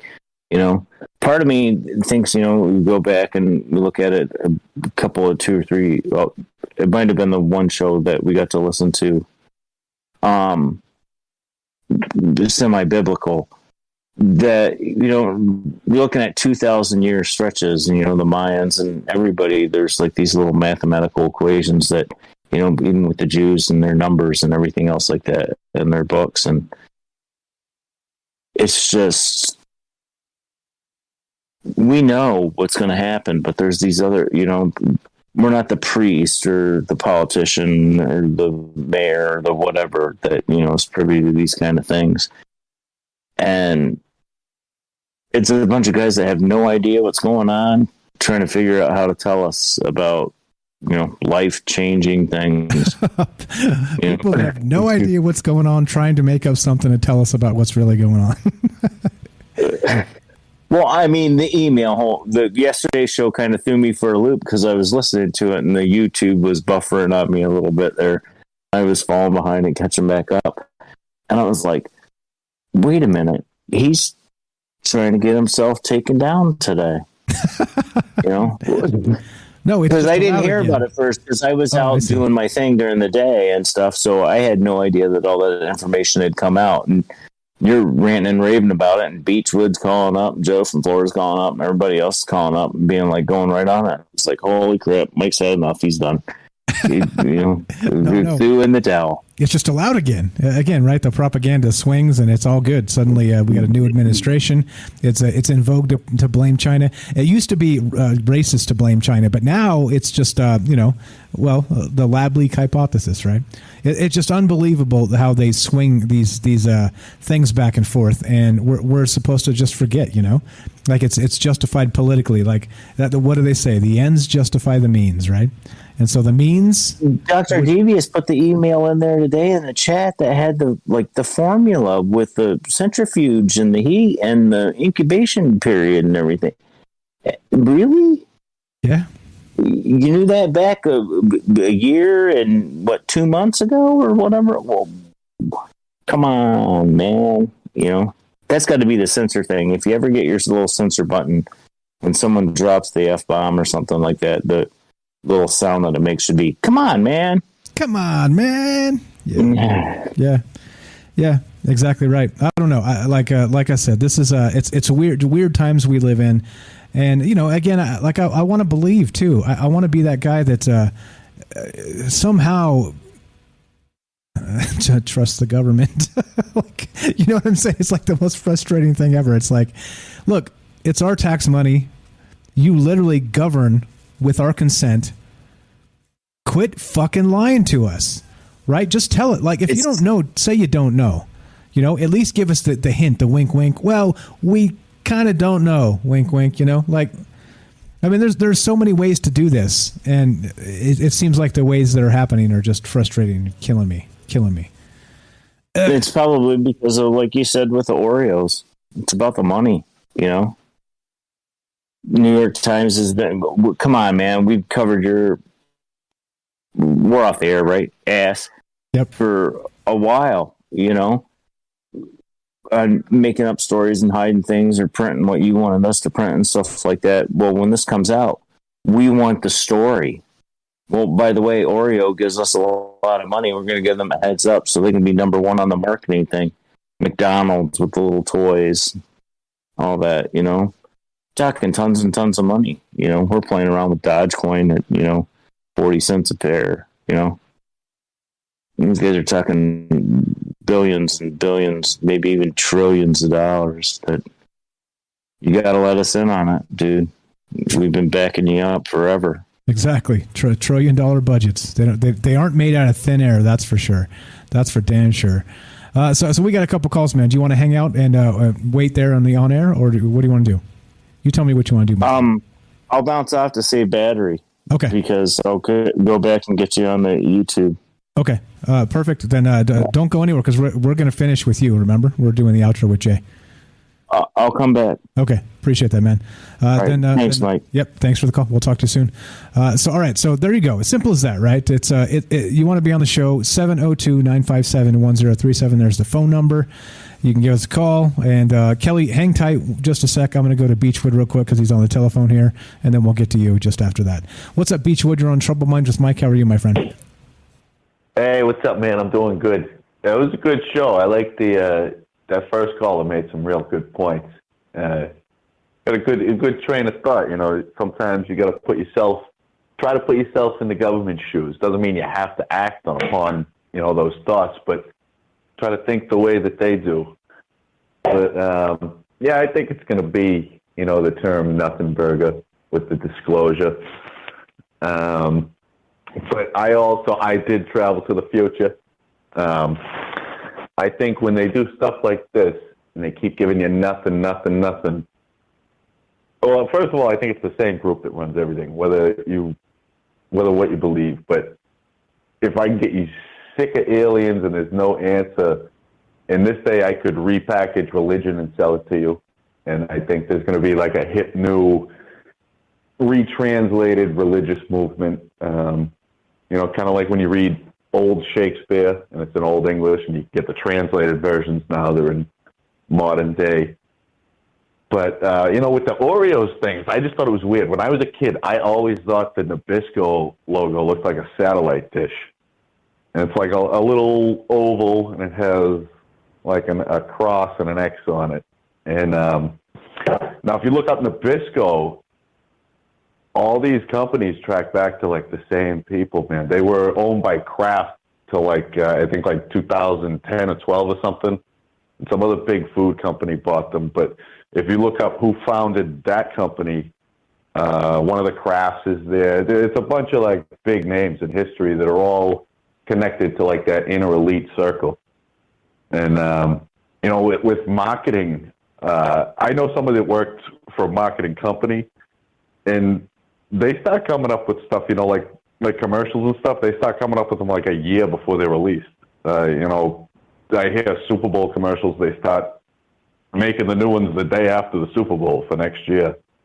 So, they're prepared. I don't know the word I would use to put what position they're in, but they're, a few steps ahead of the game. But by communicating with people and doing your own research, that's a step in the right direction for this. And I've been reading a lot of books about history lately, and just flipping through the bookstore, and I bought one called Temples of the World, and I know some of them. I'm flipping through it, but the world is incredibly big and incredibly small at the same time, and there is so much history, and it's hard to say what's been lost in translation. And the other day I worked for a guy. He was 98. He still got his marbles, and he was telling me all sorts of stories. And I love talking to people that are that old that still got it, because it makes you visualize better what it was like. And then you can go and you can get history books, and they relate fairly accurate. And now with social media and the way we record history, there's so much false information. In like 50 years from now, they're not going to know what the hell happened in 2020. There could be so much information that to sort through it would be impossible. And you could get to the point where you could do a great reset. You could just wipe everything clean, and people might be so frustrated that they would just buy into a simple, that's it, that's where you come from. And I mean, they're set up, they got options. They're playing to win. It's about power. But yeah, that's it. That's all. Yeah, with the actual Ministry of Truth, right? Like I always call Wikipedia. Imagine people aren't going to get information from books 50 years from now. And so you're right. There's literally the ability to completely rewrite history, and nobody will know the difference. They'll know that it was, it went down exactly how they told us it went down, and that's it. It's a wrap. And so very Orwellian, very perfectly set up to screw the future, to take it away from us. And it's a shame. It's a damn shame that again, right? Nobody even sees it in these terms anymore. It's like everybody wants to justify it politically, and it's just disgusting. It's disgusting. But okay, yeah. I mean, yeah. Are you going to get these Oreos? By the way, you going to buy some of these Oreos? Oh, absolutely. I don't do the high drop. Okay. But the general public. This is my final thought. The general public. The people who listen to the show are good. They're open-minded. The general public just looks for the government's approval. You could go outside and look at the sky and see it's blue. The government will tell you, no, it's not really blue. And, oh, okay, well, you don't need the approval to see something. That's you just don't need it. You're free. You can do your own research. But, yeah, good show. I like where it's going. It's hard to say what's going to happen in the future. It's difficult how trendy it's going to be, but we'll see. We'll keep paying attention, that's for sure. We'll keep paying attention. Beachwood, you're the best, my friend. Thank you for calling. We'll talk to you soon, okay? All right, take it easy, man. Thanks, bro. Have a good night. There you go. Simple as that. You guys want to be on the show? Give us a call. 702-957-1037. 702-957-1037. Kelly, what's up, buddy? Or you can join the Discord, of course, just like Kelly. Kelly's out there hanging out, waiting for his turn, and we also have time for you. So phone number's up, and let's see, reading your chat also. You guys noticed the new chat? We can put the chat on the stream.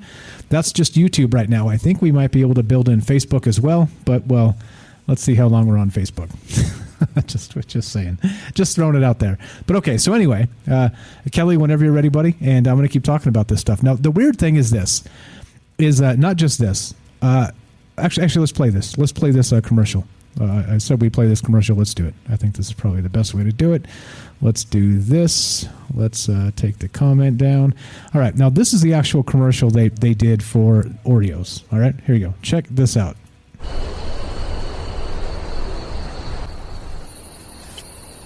Hey, man, look. It's glitching. Probably just some kids. Oh.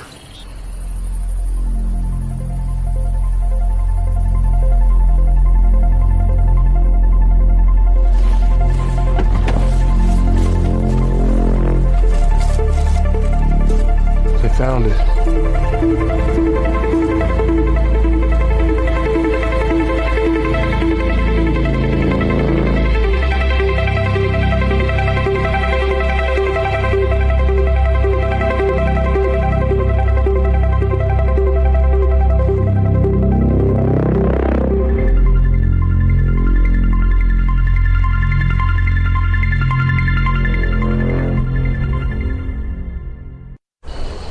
Interesting that yesterday we were talking about artificial scarcity.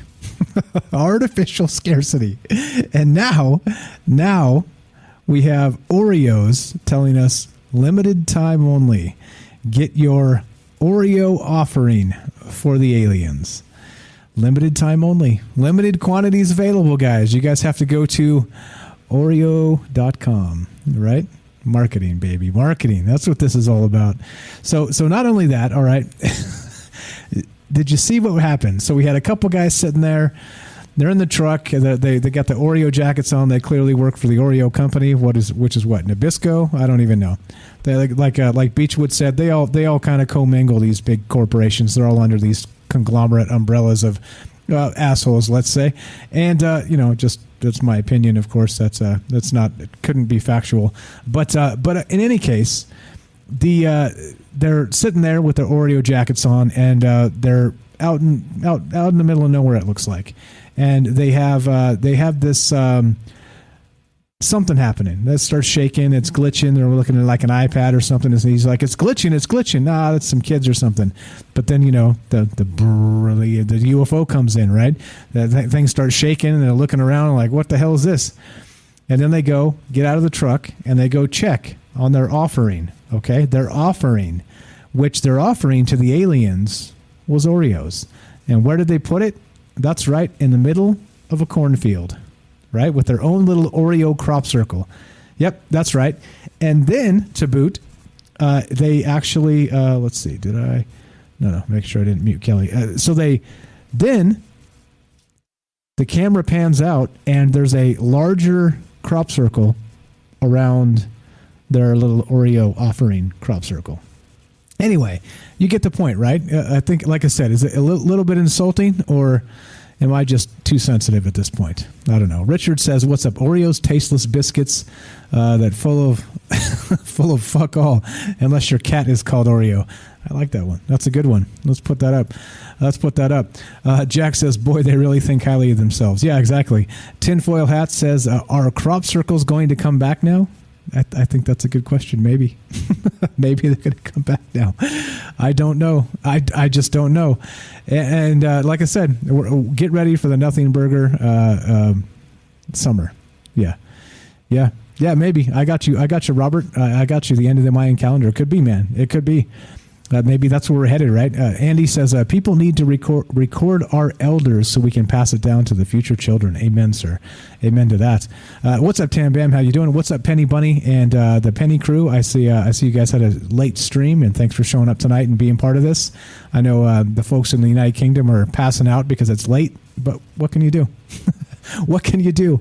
Late is late. And Tam Bam says, "Oreos are out of this world. Delicious, though." There it is. You should have been part of their marketing team. I mean, right? Don't forget to dip them in the milk, right? And, twist them. Twist.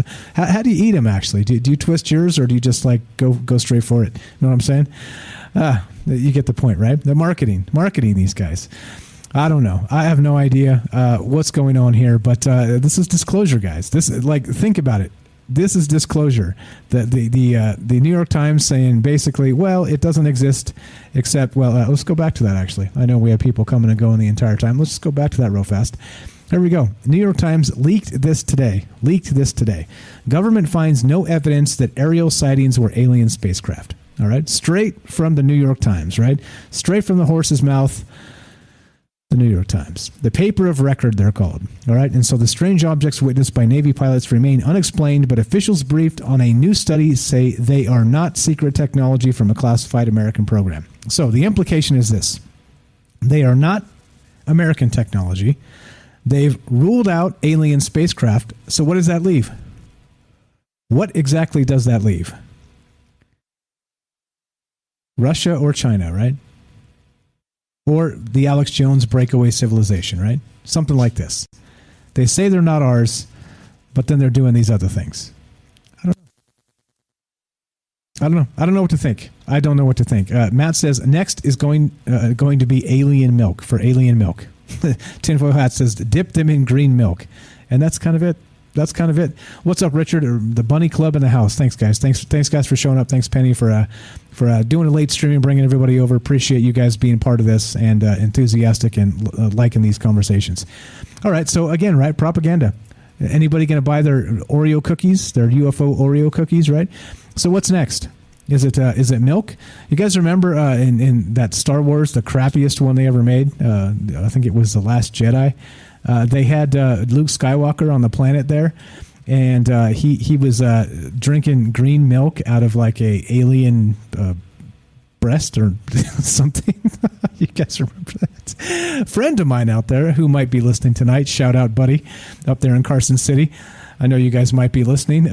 Pointed out that it was a metaphor for Luke Skywalker is drinking the green milk out of the alien on the abandoned island there, is a metaphor for Disney milking every bit of green juice out of the Star Wars universe. The green juice, the money. Give us the money. Send us the money. Yeah, I don't know. Still taking your phone calls. What do you guys think about this this entire bit? 702-957-1037. That's 702-957-1037. Join the Discord, troubleminds.org. Get your ass in here. Let's talk about this stuff. I have no idea. I do know I'm frustrated as hell because they can't tell us anything. They tell us one thing and then they take it away, right? That's what they do. And here we are trying to figure out what's going on. Yeah, what's up? What's up? Shout out. We got Kelly in the on air on the Discord there, but Kelly, if you're out there, buddy, you're up. You're up, my friend. Anybody else? 702-957-1037. Tam says, I'm always on a diet, so I only get to smell Oreos. Sad face. Well, now you get to buy them and offer them to the aliens, and maybe that'll instead of sparking an interstellar war, it will bring peace to humankind. Tam says, if aliens lactate, wouldn't that be green milk? Yeah, I think so. That was Luke Skywalker drinking the green milk. Yeah, in that crappiest Star Wars movie ever. Let's see. Jack says, I work at a grocery store and they have 20 different kinds of Oreos. They're fattening us up before they eat us, yo. There it is. There it is. There you go. I think that one has to go up on the stream. But yeah, I mean, that's what we're talking about. I have no idea, guys. At some point, you start to become numb to this stuff, right? Like literally it swings left, it swings right, it's back and forth the other way. And then we have no new information, those same three crappy videos. And here we are now with the leak. Wouldn't you call this a leak of the century, I guess? Is that we're going to get a big nothing burger. Shocked, right? Color me shocked. What's up, Kelly? Are you there, buddy? Yeah, how's it going? I'm doing good, man. Doing good. How are you tonight? Not bad, not bad. I'm getting ready for bed as well. Right on. Right on. What do you think about all this crazy stuff? Are you lining up to buy your alien Oreo cookies?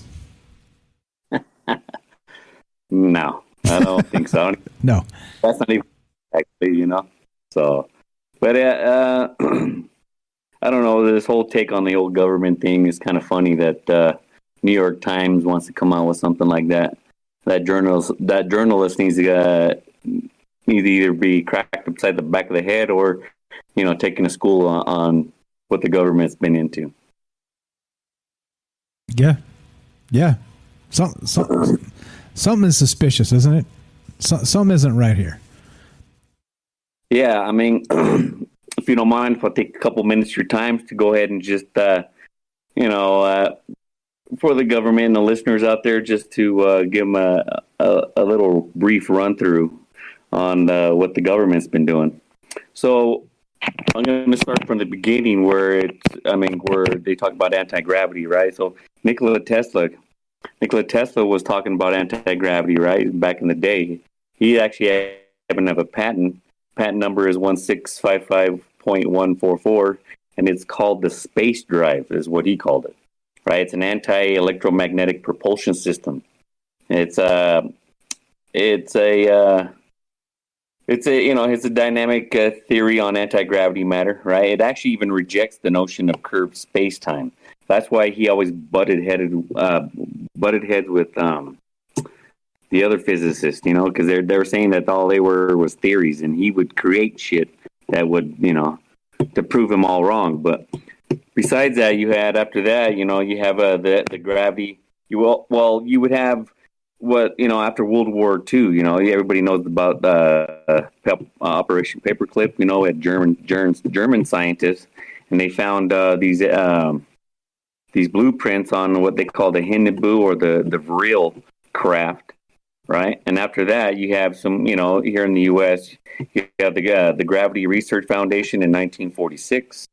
You have, let's see, then you have, there was a scientist, his name was Bryce Detwood, right? He was an anti-gravity research essay in 1953. It's actually pretty incredible if you was to read it. Just go ahead in there, people, if you were interested in it. It's by Bryce Detwood, right? It's a Gravity Research Foundation essay. But most of the stuff that he's talking about is, it's the phenomenon of gravity, right? The understanding of gravity. So they saying if you want anti-gravity, you got to know what, your nemesis is, which is gravity, right? So the thing about it is that that's where I find like scientists now, that if you got anti-gravity, you know what gravity is, right? That you have to know. And everybody says, you ask the scientists, like some of these physicists or anybody, they say they don't know what it is. But they can make machines, anti-propulsion machines that are anti-gravity. But anyway, let's go back. I want to go back to that. Some more studies with there's a man named Enzel Talbot, right? He was working with the Air Force. He got together with some brilliant minds, and I'm going to go ahead and read the names, and people that are into aviation will actually know what these names are, like William P. Lear, like Learjets, Lawrence D. Bell, like the Bell aircraft, Dr. Igor Sikorsky, which is the Sikorsky aircraft. And what even bringing this up too is, well, within that thing, you have billionaires and millionaires back then, right? And there was a guy, Clarence Birdseye. He's actually, bird's eye view with the food companies and stuff. So these millionaires, and it's kind of weird that what's his name before me? He was talking about Nabisco, right? So what it kind of looked like, and now that he brought that up, it almost actually kind of looks like a satellite that what he's talking about. It totally looks like a satellite. I had to pull it up to look, but it totally looks like a satellite. You're right. Yeah. So these people, these billionaires have been into these programs. Like that's where you had they meet in the forest and shit. And they had the breakaway societies, right? But other than that, you also have in the 60s. Let's see. Before that, in the 46, and I don't know if anybody's known about this. It's called the Sleer generator. It was in 1946. The claim is saying that the combination of anti-gravity and free energy device. It was widely planned and still in development.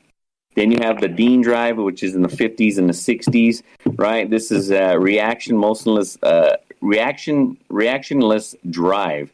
It's claimed to produce propulsion without propellant exhaust, linear isolation mechanism, and effects due to friction that would work for free space. Then you after that, in the 68, you had the Wallace machine, right? That's a spinning brass disc together that were, there was kinetic field for mechanisms. It's unsustainable, but then you had the lithrite gyroscopes in 74, and then in the 60s you had this physicist Joshua Goldberg. He worked at Wright-Patterson Air Force Base, and he took over some of that stuff for the anti-gravity propulsion systems, right? And some of these people, they work at like this guy in 72. His name was Roger. In the Navy, I learned a lot about this guy who is Franklin Meade, right? He was a senior aerospace engineer for the Air Force and worked at Edwards Air Force Base. And then in 96, NASA, they funded this endeavor that was known as the Breakthrough Propulsion Physics Program, which is, the abbreviation for that one's the BPP, right? And in the 70s, this I've also talked about this is, it was anti-gravity, and it was from John Hutchinson. They call it the Hutchinson effect. And what's interesting about that whole thing, there was the physicist that was all about, demolition, and she's got a movie or a video on YouTube, and it was called The Day the Towers Fell. And she believed that the Hutchinson effect was the one thing that took that down. Due to the fact that it's not only anti-gravity, that came later on, but what he was messing with was it was more like an energy weapon. And I believe also too that the government's actually that's what helped take down those towers, because it's the only thing that could turn glass. That whole building of the Twin Towers come down, and there was all that tonnage of glass, metal. I mean, she's got videos of these things just turning into dust, and that's what people were breathing. And that's what some of the stuff that it was glass dust. Anyway, there's another people that was in 2000. Was it in 96, early 2000s? It was Ning Lee and Doug Tor. They had anti-gravity, and that was producing in the 1990s. And then in 2016, it was Project Green Glow. People want to go ahead and check that out. It's actually another anti-gravity propulsion systems. And then now in 2020 in the news, it's called inverse.com. They said they stumbled across anti-gravity, just do an experiment in buoyancy experiment with water. You could also see that with like sound waves. You've seen tests done on that, smaller objects, but still, some people say they hear UFOs and they make this weird humming noise. So, I mean, this propulsion systems have been around for a while, these testings and I, that's my rebuttal to this guy who wrote this, wrote that nonsense in the New York Times. Right. Okay. So not only that, so that was a fantastic list. Thank you for sharing. I'm going to add one on top of that. If you remember, in 2017, December of that year, that's when To the Stars Academy came out with Tom DeLonge and that whole bit.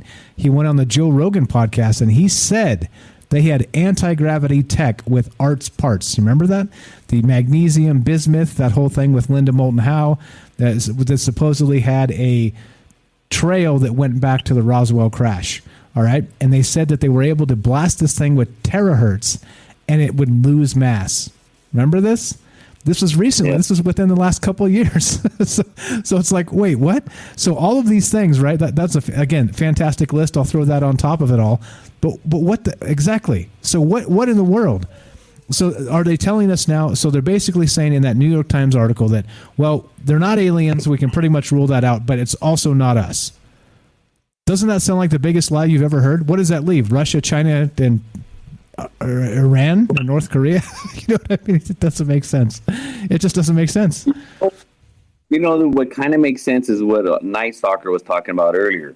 And I'm gonna bring this out because the military's done this type of stuff. Okay, so and the reason why I'm saying this is because I'll give examples like the P-2 spy plane, right? We when we had supposed to be the big bad Cold War with Russia was the big bad guy back then. Now it's Russia and China, right? But the thing about it is they're telling us that we needed this technology, but we had to keep it secret because they just have to, right? They'll give a bunch of excuses, but I could see that during those times. But if you look at it, it's almost that they create a problem so they can create a solution for that problem, and saying that, they've got these things are Russia or Chinese. So now that we got to combat these, check this out. We have, this free energy. That's the only reason why I believe they're not coming out with it. You know what I mean? Is that it'd be smart, kind of like what Robert was saying in the comments, to say that, hey, the military or the government saying, yeah, these things are ours, kind of keep Russia and China, double thinking. But at the same time, they really can't come out with that shit, because if they do, this anti-gravity propulsion systems are actually all free energy. We won't need all these power lines and the coal burning shit, the nuclear power, all that shit's it's all old tech anyway. We should have been using thorium instead of radiation in the first place, but that's a different story. But yeah, so if you take that into, you could take that into, I guess into a theory, you would say, but you could say that'd be one reason why they would want to come out and say, hey, yeah, we got to combat this shit, so we got to create our own UFOs, and here we are. Boom, this is now we got United States tech. This is us. Yeah, it's funny. Like you said, they're going to unveil the UFO with the stars and stripes on it, right? For the 4th of July. That's too good. It's too good, right? I mean, it almost seems like maybe that's what's going on right now. Holy smokes, man.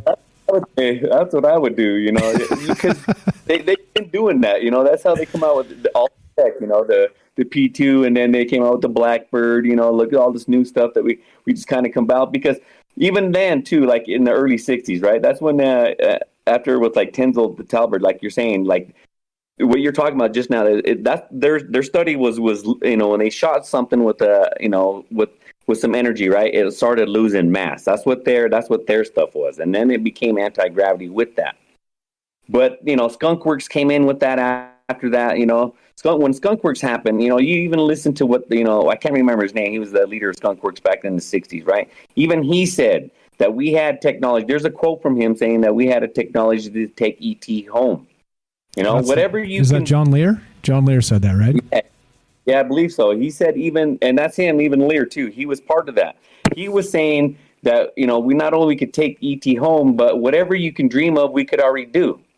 So that, they give you the information, but you kind of have to read into it and do some research, like the stuff that I just kind of mentioned, that you will find that the United States had been doing anti-gravity.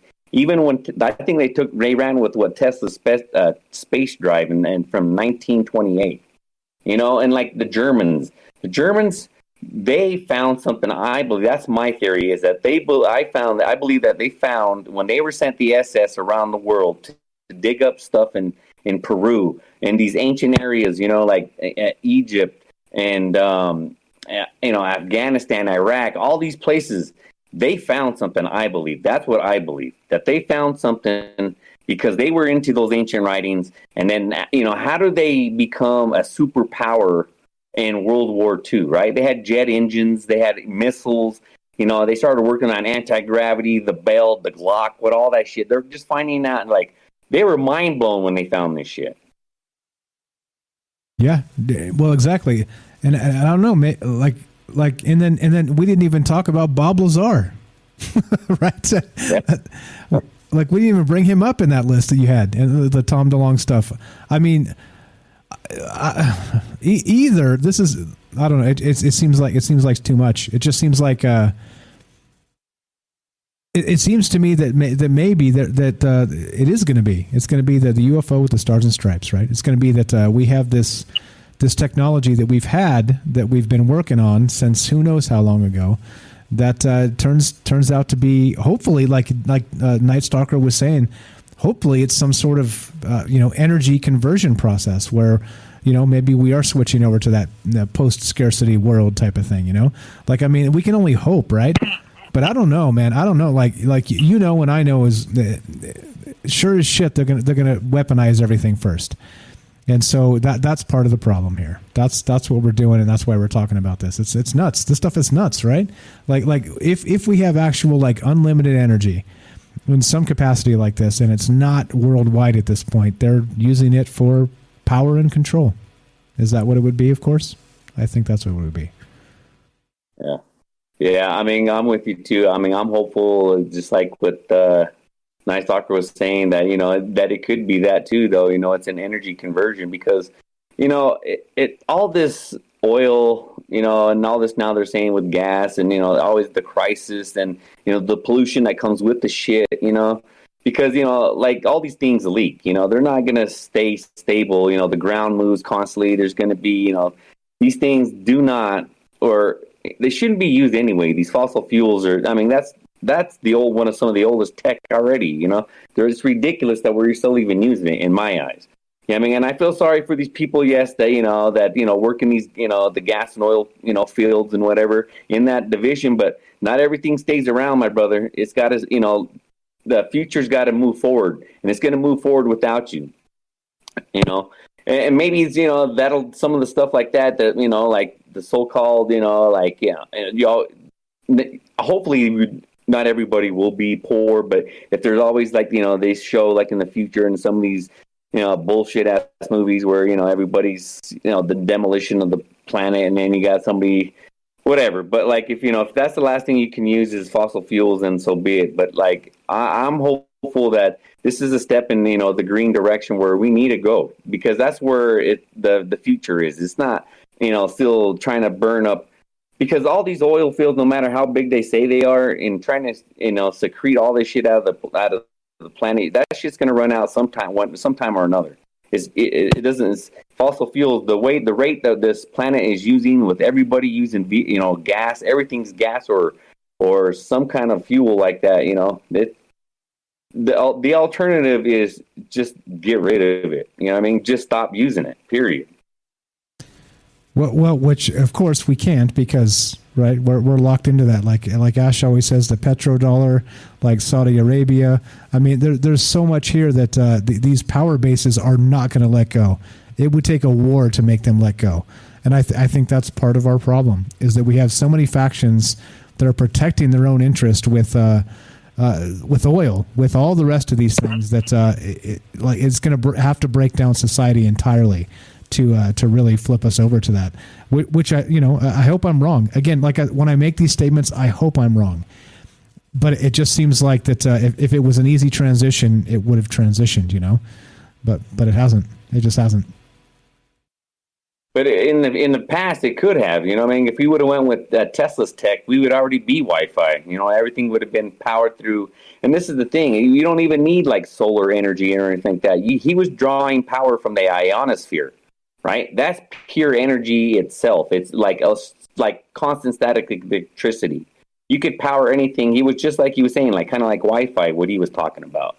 But he said you would just need a box on the side of your house, and then you would have like the Tesla tower, and those things would be drawn out of the, wherever you needed the power, right? You just built a Tesla tower, and it had to be grounded into the ground. So I think it was like 20 feet, like a rod, and then you would just draw the dome on top, would just draw the power out of the ionosphere, and then send it, via Wi-Fi, and then everything was powered that way. I mean, like I said, this was in 20s, and he was talking about a space drive. That's anti-gravity. We could be like already like the Jetsons, man. But no, here we are stuck doing the same old shit. We are still using, nuclear waste is my biggest issue. I mean, not even gas and fuel, but nuclear waste. Because what are we doing with all the waste? You're just burying the shit. That shit's supposed to be around for billions or millions of years. I mean, what are we doing? That's the whole point. Yeah, there's a lot of points here. What the hell are we doing? And all the while, what China has created the artificial sun or whatever the hell's going on over there. I mean, I think maybe. So do you believe in this theory? Right, the fact that I don't know if it's a fact, but let's say that the theory that the reason there are not aliens zipping around like crazy and making contact and all, like Star Trek, is because once a civilization gets far enough technologically, they accidentally destroy themselves. Meaning that something like CERN or something like this sun that China might be creating, there's the artificial sun. Like, who knows? Once you try and create this free energy, is that you're much more liable to create a runaway mistake that's detrimental to the society, to the people, to the planet. Interesting thought, right? That is, because that already happened with nuclear weapons. The atom bomb. Because I'll tell you this: I've researched some like that's why I say like thorium and nuclear power. Do you know if you could take energy? It's dangerous as hell to do, because you have of course, the nuclear reaction. But if you can take nuclear power up to the highest point before detonation, there's a point, what they call a point break, right? Because I had to learn this when when I had to get my surface warfare, for the I had to learn about nuclear power, because that's what runs our ships and stuff. But anyway, what I'm getting at, there's a certain point, and within nuclear energy, right before detonation, right, the break point, it's where if you can maintain that, if you can get it up to that point and just stop it, right, and maintain that, that's free energy. There's no detonation. It's like a constant energy that will just burn for I don't know how many hundreds of years, right, or if not thousands of years. But the point that they don't want to do that is because it's at the point of detonation, and to get that close would be, it's too dangerous. And I'm pretty sure they were messing with that all, because the United States had more detonations of nuclear weapons than Russia and China, anybody combined. There was a when I went to Japan, I went to the Nagasaki museum, and that I learned a lot of stuff about that too. But United States, yes, we've detonated more nuclear weapons, and I believe that's what they were probably trying to do. Get into that critical mass point where it's that flash point. If you can get it and maintain it, that's the thing. But it's dangerous. That's what I'm saying. It's very hard to even maintain the molecules when they're when you raise those bars up out of the water. That's what cools them down. But if you can to try to maintain that, because once it's up there, heat rises so fast that it's almost nearly impossible to control that. Yeah, well, and so not just that, there's like the laws of thermodynamics as we know them, and all kinds of other things too for this the energy propositions, right, of the future. So I don't know, like it's all that's up in the air, unless the possibility exists that they already know this stuff, and these UFOs zipping around are already made of this stuff, this new technology that, who knows? Like think of it this way: if you were the powers that be, and you had this technology, would you ever share it? Yes, I would show it. Because I don't know why the United States hasn't, if they do have stuff like that in their arsenal, it should have been. We're talking back in the 50s and 60s, they were playing with this shit, right? It's 2020. So if they've had it, I think now, so this is probably the time to pull it out. Maybe it's the time to pull it out and say, show another thing of force, because that's what the military does. That's what this whole country does. Is it's all, everything's based on war. It is, because if you look at it, and look how many military bases we have, not only in the United States but worldwide. There's over 768 bases in 78 different countries. We're not even talking United States alone. And it employs thousands of people, right? Thousands of people. So it's the military industrial complex. But yeah, it is a lot. But the thing about it is, this I believe these propulsion's been around, and now I think, now that we've been talking about it and we've seen it, and everybody, that the whole news are trying to catch into it, and I think this is the way the military and the government works. They want to, bring it out in a certain way, and I think maybe this is it. This could be it. Yeah, kind of like Night Stalker was saying, right? Like maybe this is how that new energy comes into being. So they're explaining it maybe through UFOs, even though maybe the UFOs they're showing us may not be what we think they are. There's something else entirely, something we've had for a while now. That again, I forgot who made the point yesterday, but don't you think we'd be shooting them down if they were all over our airspace and all the rest of this? I think there's some merit to that, but I don't know. The whole thing, when you try and consider all of those things all at once, it seems futile. Resistance is futile for you Star Trek fans out there. I don't know, man. I don't know where we're at. I don't know where we're going. I just know that it's frustrating as hell that we don't get any answers at all. That's the worst part. A couple great comments here in the chat from Facebook. Marty, what's up, says, the next technology that will be distributed will probably be AI. Tamarin says, maybe we need a global EMP, and when shit gets too much, we push the button and let the Earth recover a bit. That would be horrific. That's hell in a handbasket. That's the rapture right there. That's the restart button. Come on, Mike. You're as old as I. You could probably survive without the internet. We had internet before all that shit. I'm not not worried about me, bro. I'm not worried about me and you. Let's say that. We're going to be okay. But I'm just saying that there's a lot of people that will not be. There's a lot of people that will not be. Yeah. That is very. Yeah. Horrific. We're coming down to the end of this. So final thoughts on this, man. What the hell do you think is up with this propaganda? If you got to make one or two guesses at the end, what the fuck are we dealing with, man? Like it could literally, think about it. The range of things is all over the place. Extraterrestrials, right? or some sort of like dimensional entity, or it could be some sort of like phenomenon that's lived here for a billion years and we're just now kind of getting a handle of maybe quantifying what it might be, or it's a breakaway civilization, or like there's 10 or 12 or 15 or 20 angles here. It's crazy. Yeah. I mean, it could be either one of those, but you got to take into effect that these things been seen around the world for, it's been talked about, thousands of years, different, like, the Vimanas in India, like in the Bible, you hear, Ezekiel's wheel and whatnot, but, carvings of helicopters in Egypt and, some people call it tank and submarine and whatnot. I'd say they're all UFO type stuff, but I don't know, man. I just think to put my thumb on it, and some of the stuff that I research and, looking at, I don't really pay attention to social media, but like some of the stuff that, you can't stop not see it. You know what I mean? So maybe it is it's a time.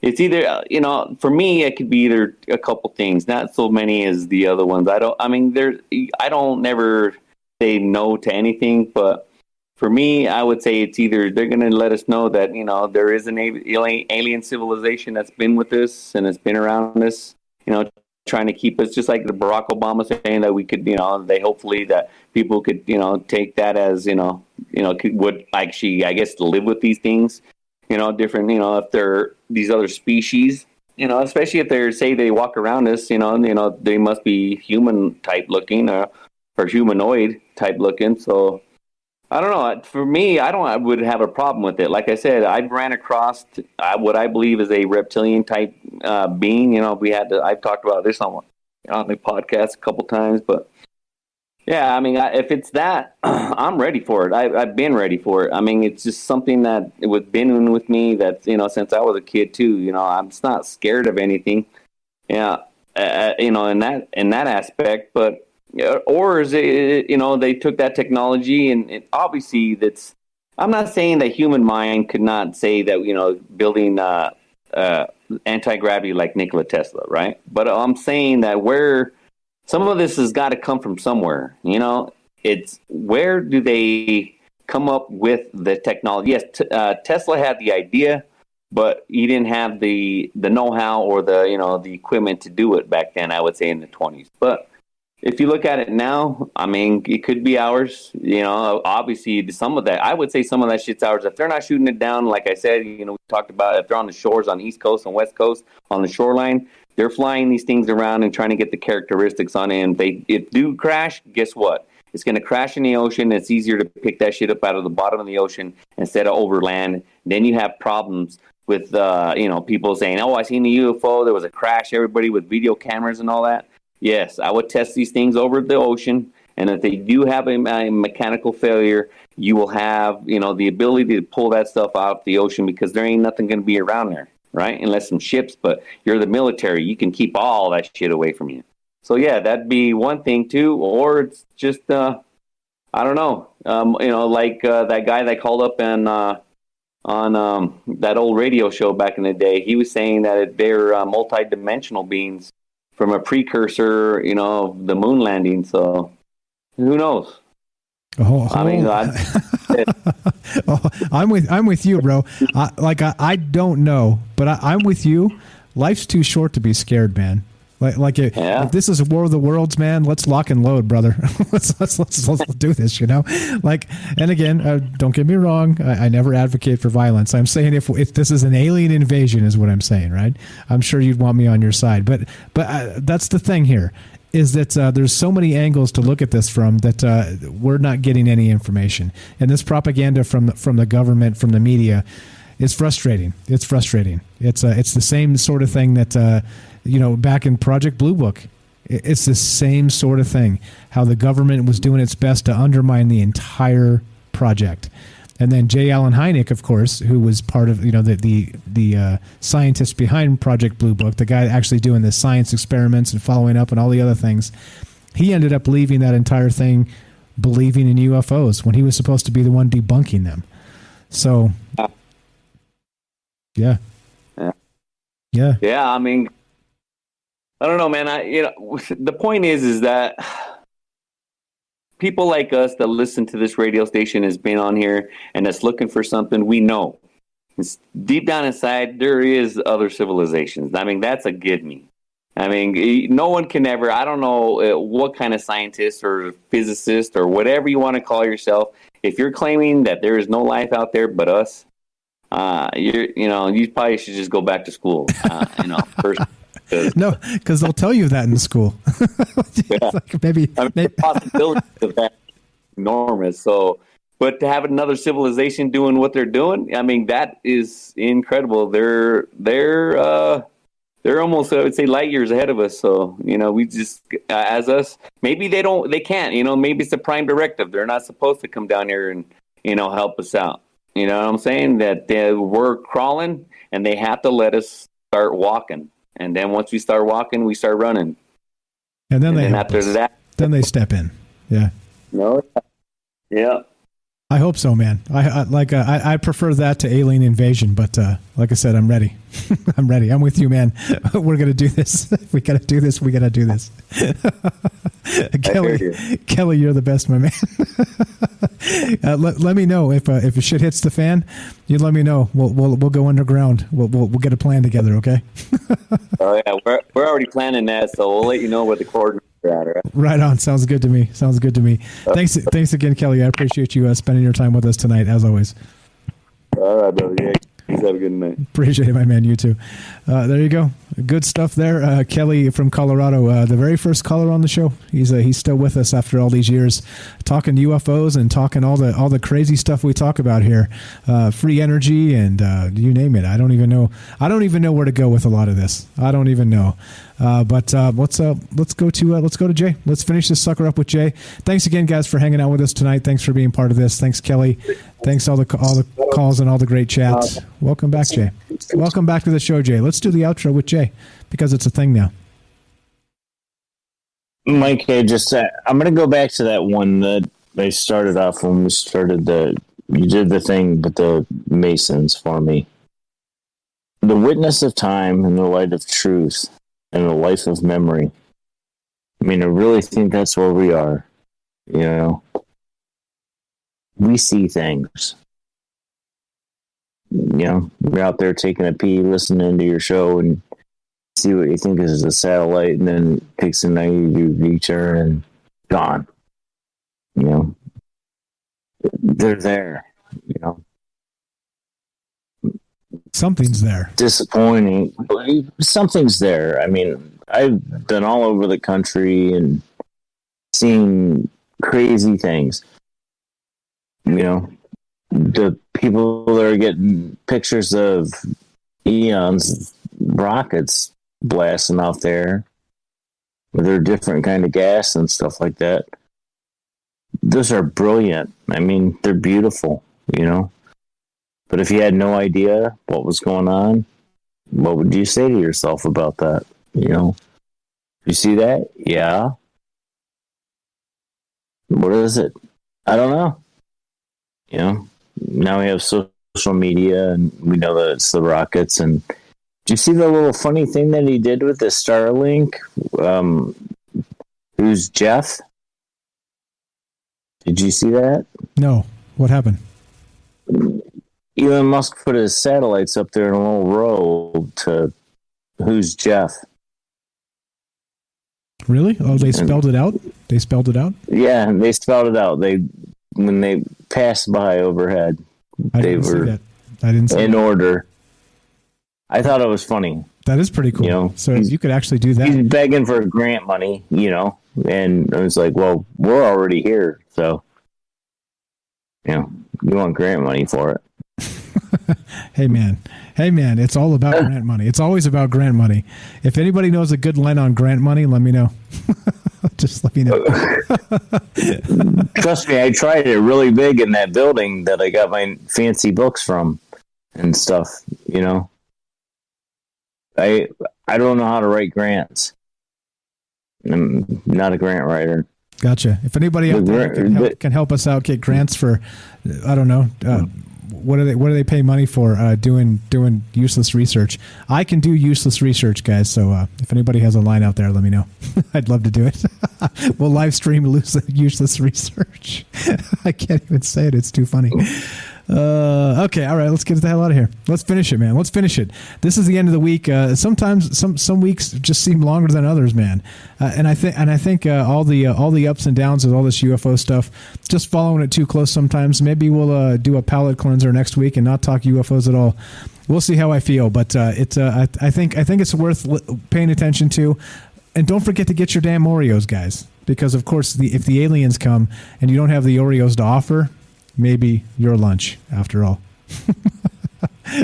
Maybe we can talk about growing tomatoes and potatoes and stuff like that. Like, Yeah, that's a good idea. Buy a bag of potatoes and leave them out on the counter. When they start to get the eyes on them, throw them in the ground. You're going to have 100 pounds of potatoes in the fall. Exactly right. Let me know. We'll have a potato feast. All right. Do your best, George Washington, sir. Let's just stay together and keep thinking, doing the best that we can, Not get discouraged. I mean, it's really probably not going to get us, We're going to be nobodies because we're still nobodies. We're made fun of. We're laughed at. Let's do it. Let's just, we'll talk about the things they'll let us talk about, even though we're not supposed to talk about them. And we'll learn something new every day. That'll make us one of the smartest people on the planet. There you go. I agree. Let's stay positive. Let's not get discouraged. Let's stick together. Let's not hate each other, which, of course, the mainstream media tries to make us do. That's what this is about. And this is about you. This is about you and us coming together to ask better questions. Thanks again for all the great input tonight. As always, thanks for all of the support for this show. You guys have really been nothing short of amazing. So thank you so much. Thanks, Jay, for being here tonight. Thanks for being a good sport about the outros with Jay and all that good stuff. It's like I said, you start to put a thing together and it just gets better and better and better. And it doesn't happen without all you guys. So thanks again. Thanks to Penny Bunny Crew. Thanks to the United Kingdom for staying up late with us. All the calls, all the chats. We're done for the week with Troubled Minds. Tomorrow we'll have Troubled Minds news at 3 p.m. Pacific and just kind of do our quick hits on the news and get ready for the weekend because we're going to barbecue like we've never barbecued before. Or maybe not. Thanks, Jay. Thanks, We're going to live life, Mike. We're going to live life. Mike. Exactly. Amen to that. We're going to live some life. All right, guys. At the end, you know the deal. Be sure, be strong, be true. Thank you for listening. From our Troubled Minds to yours, have a great night. Thanks for hanging out with us, Jay. You're the best, my man. Good night, Mike.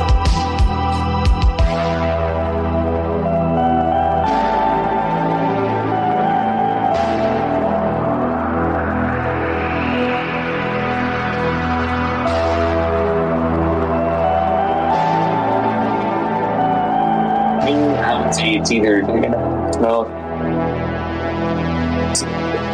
staying with this and staying around this, trying to keep this just like the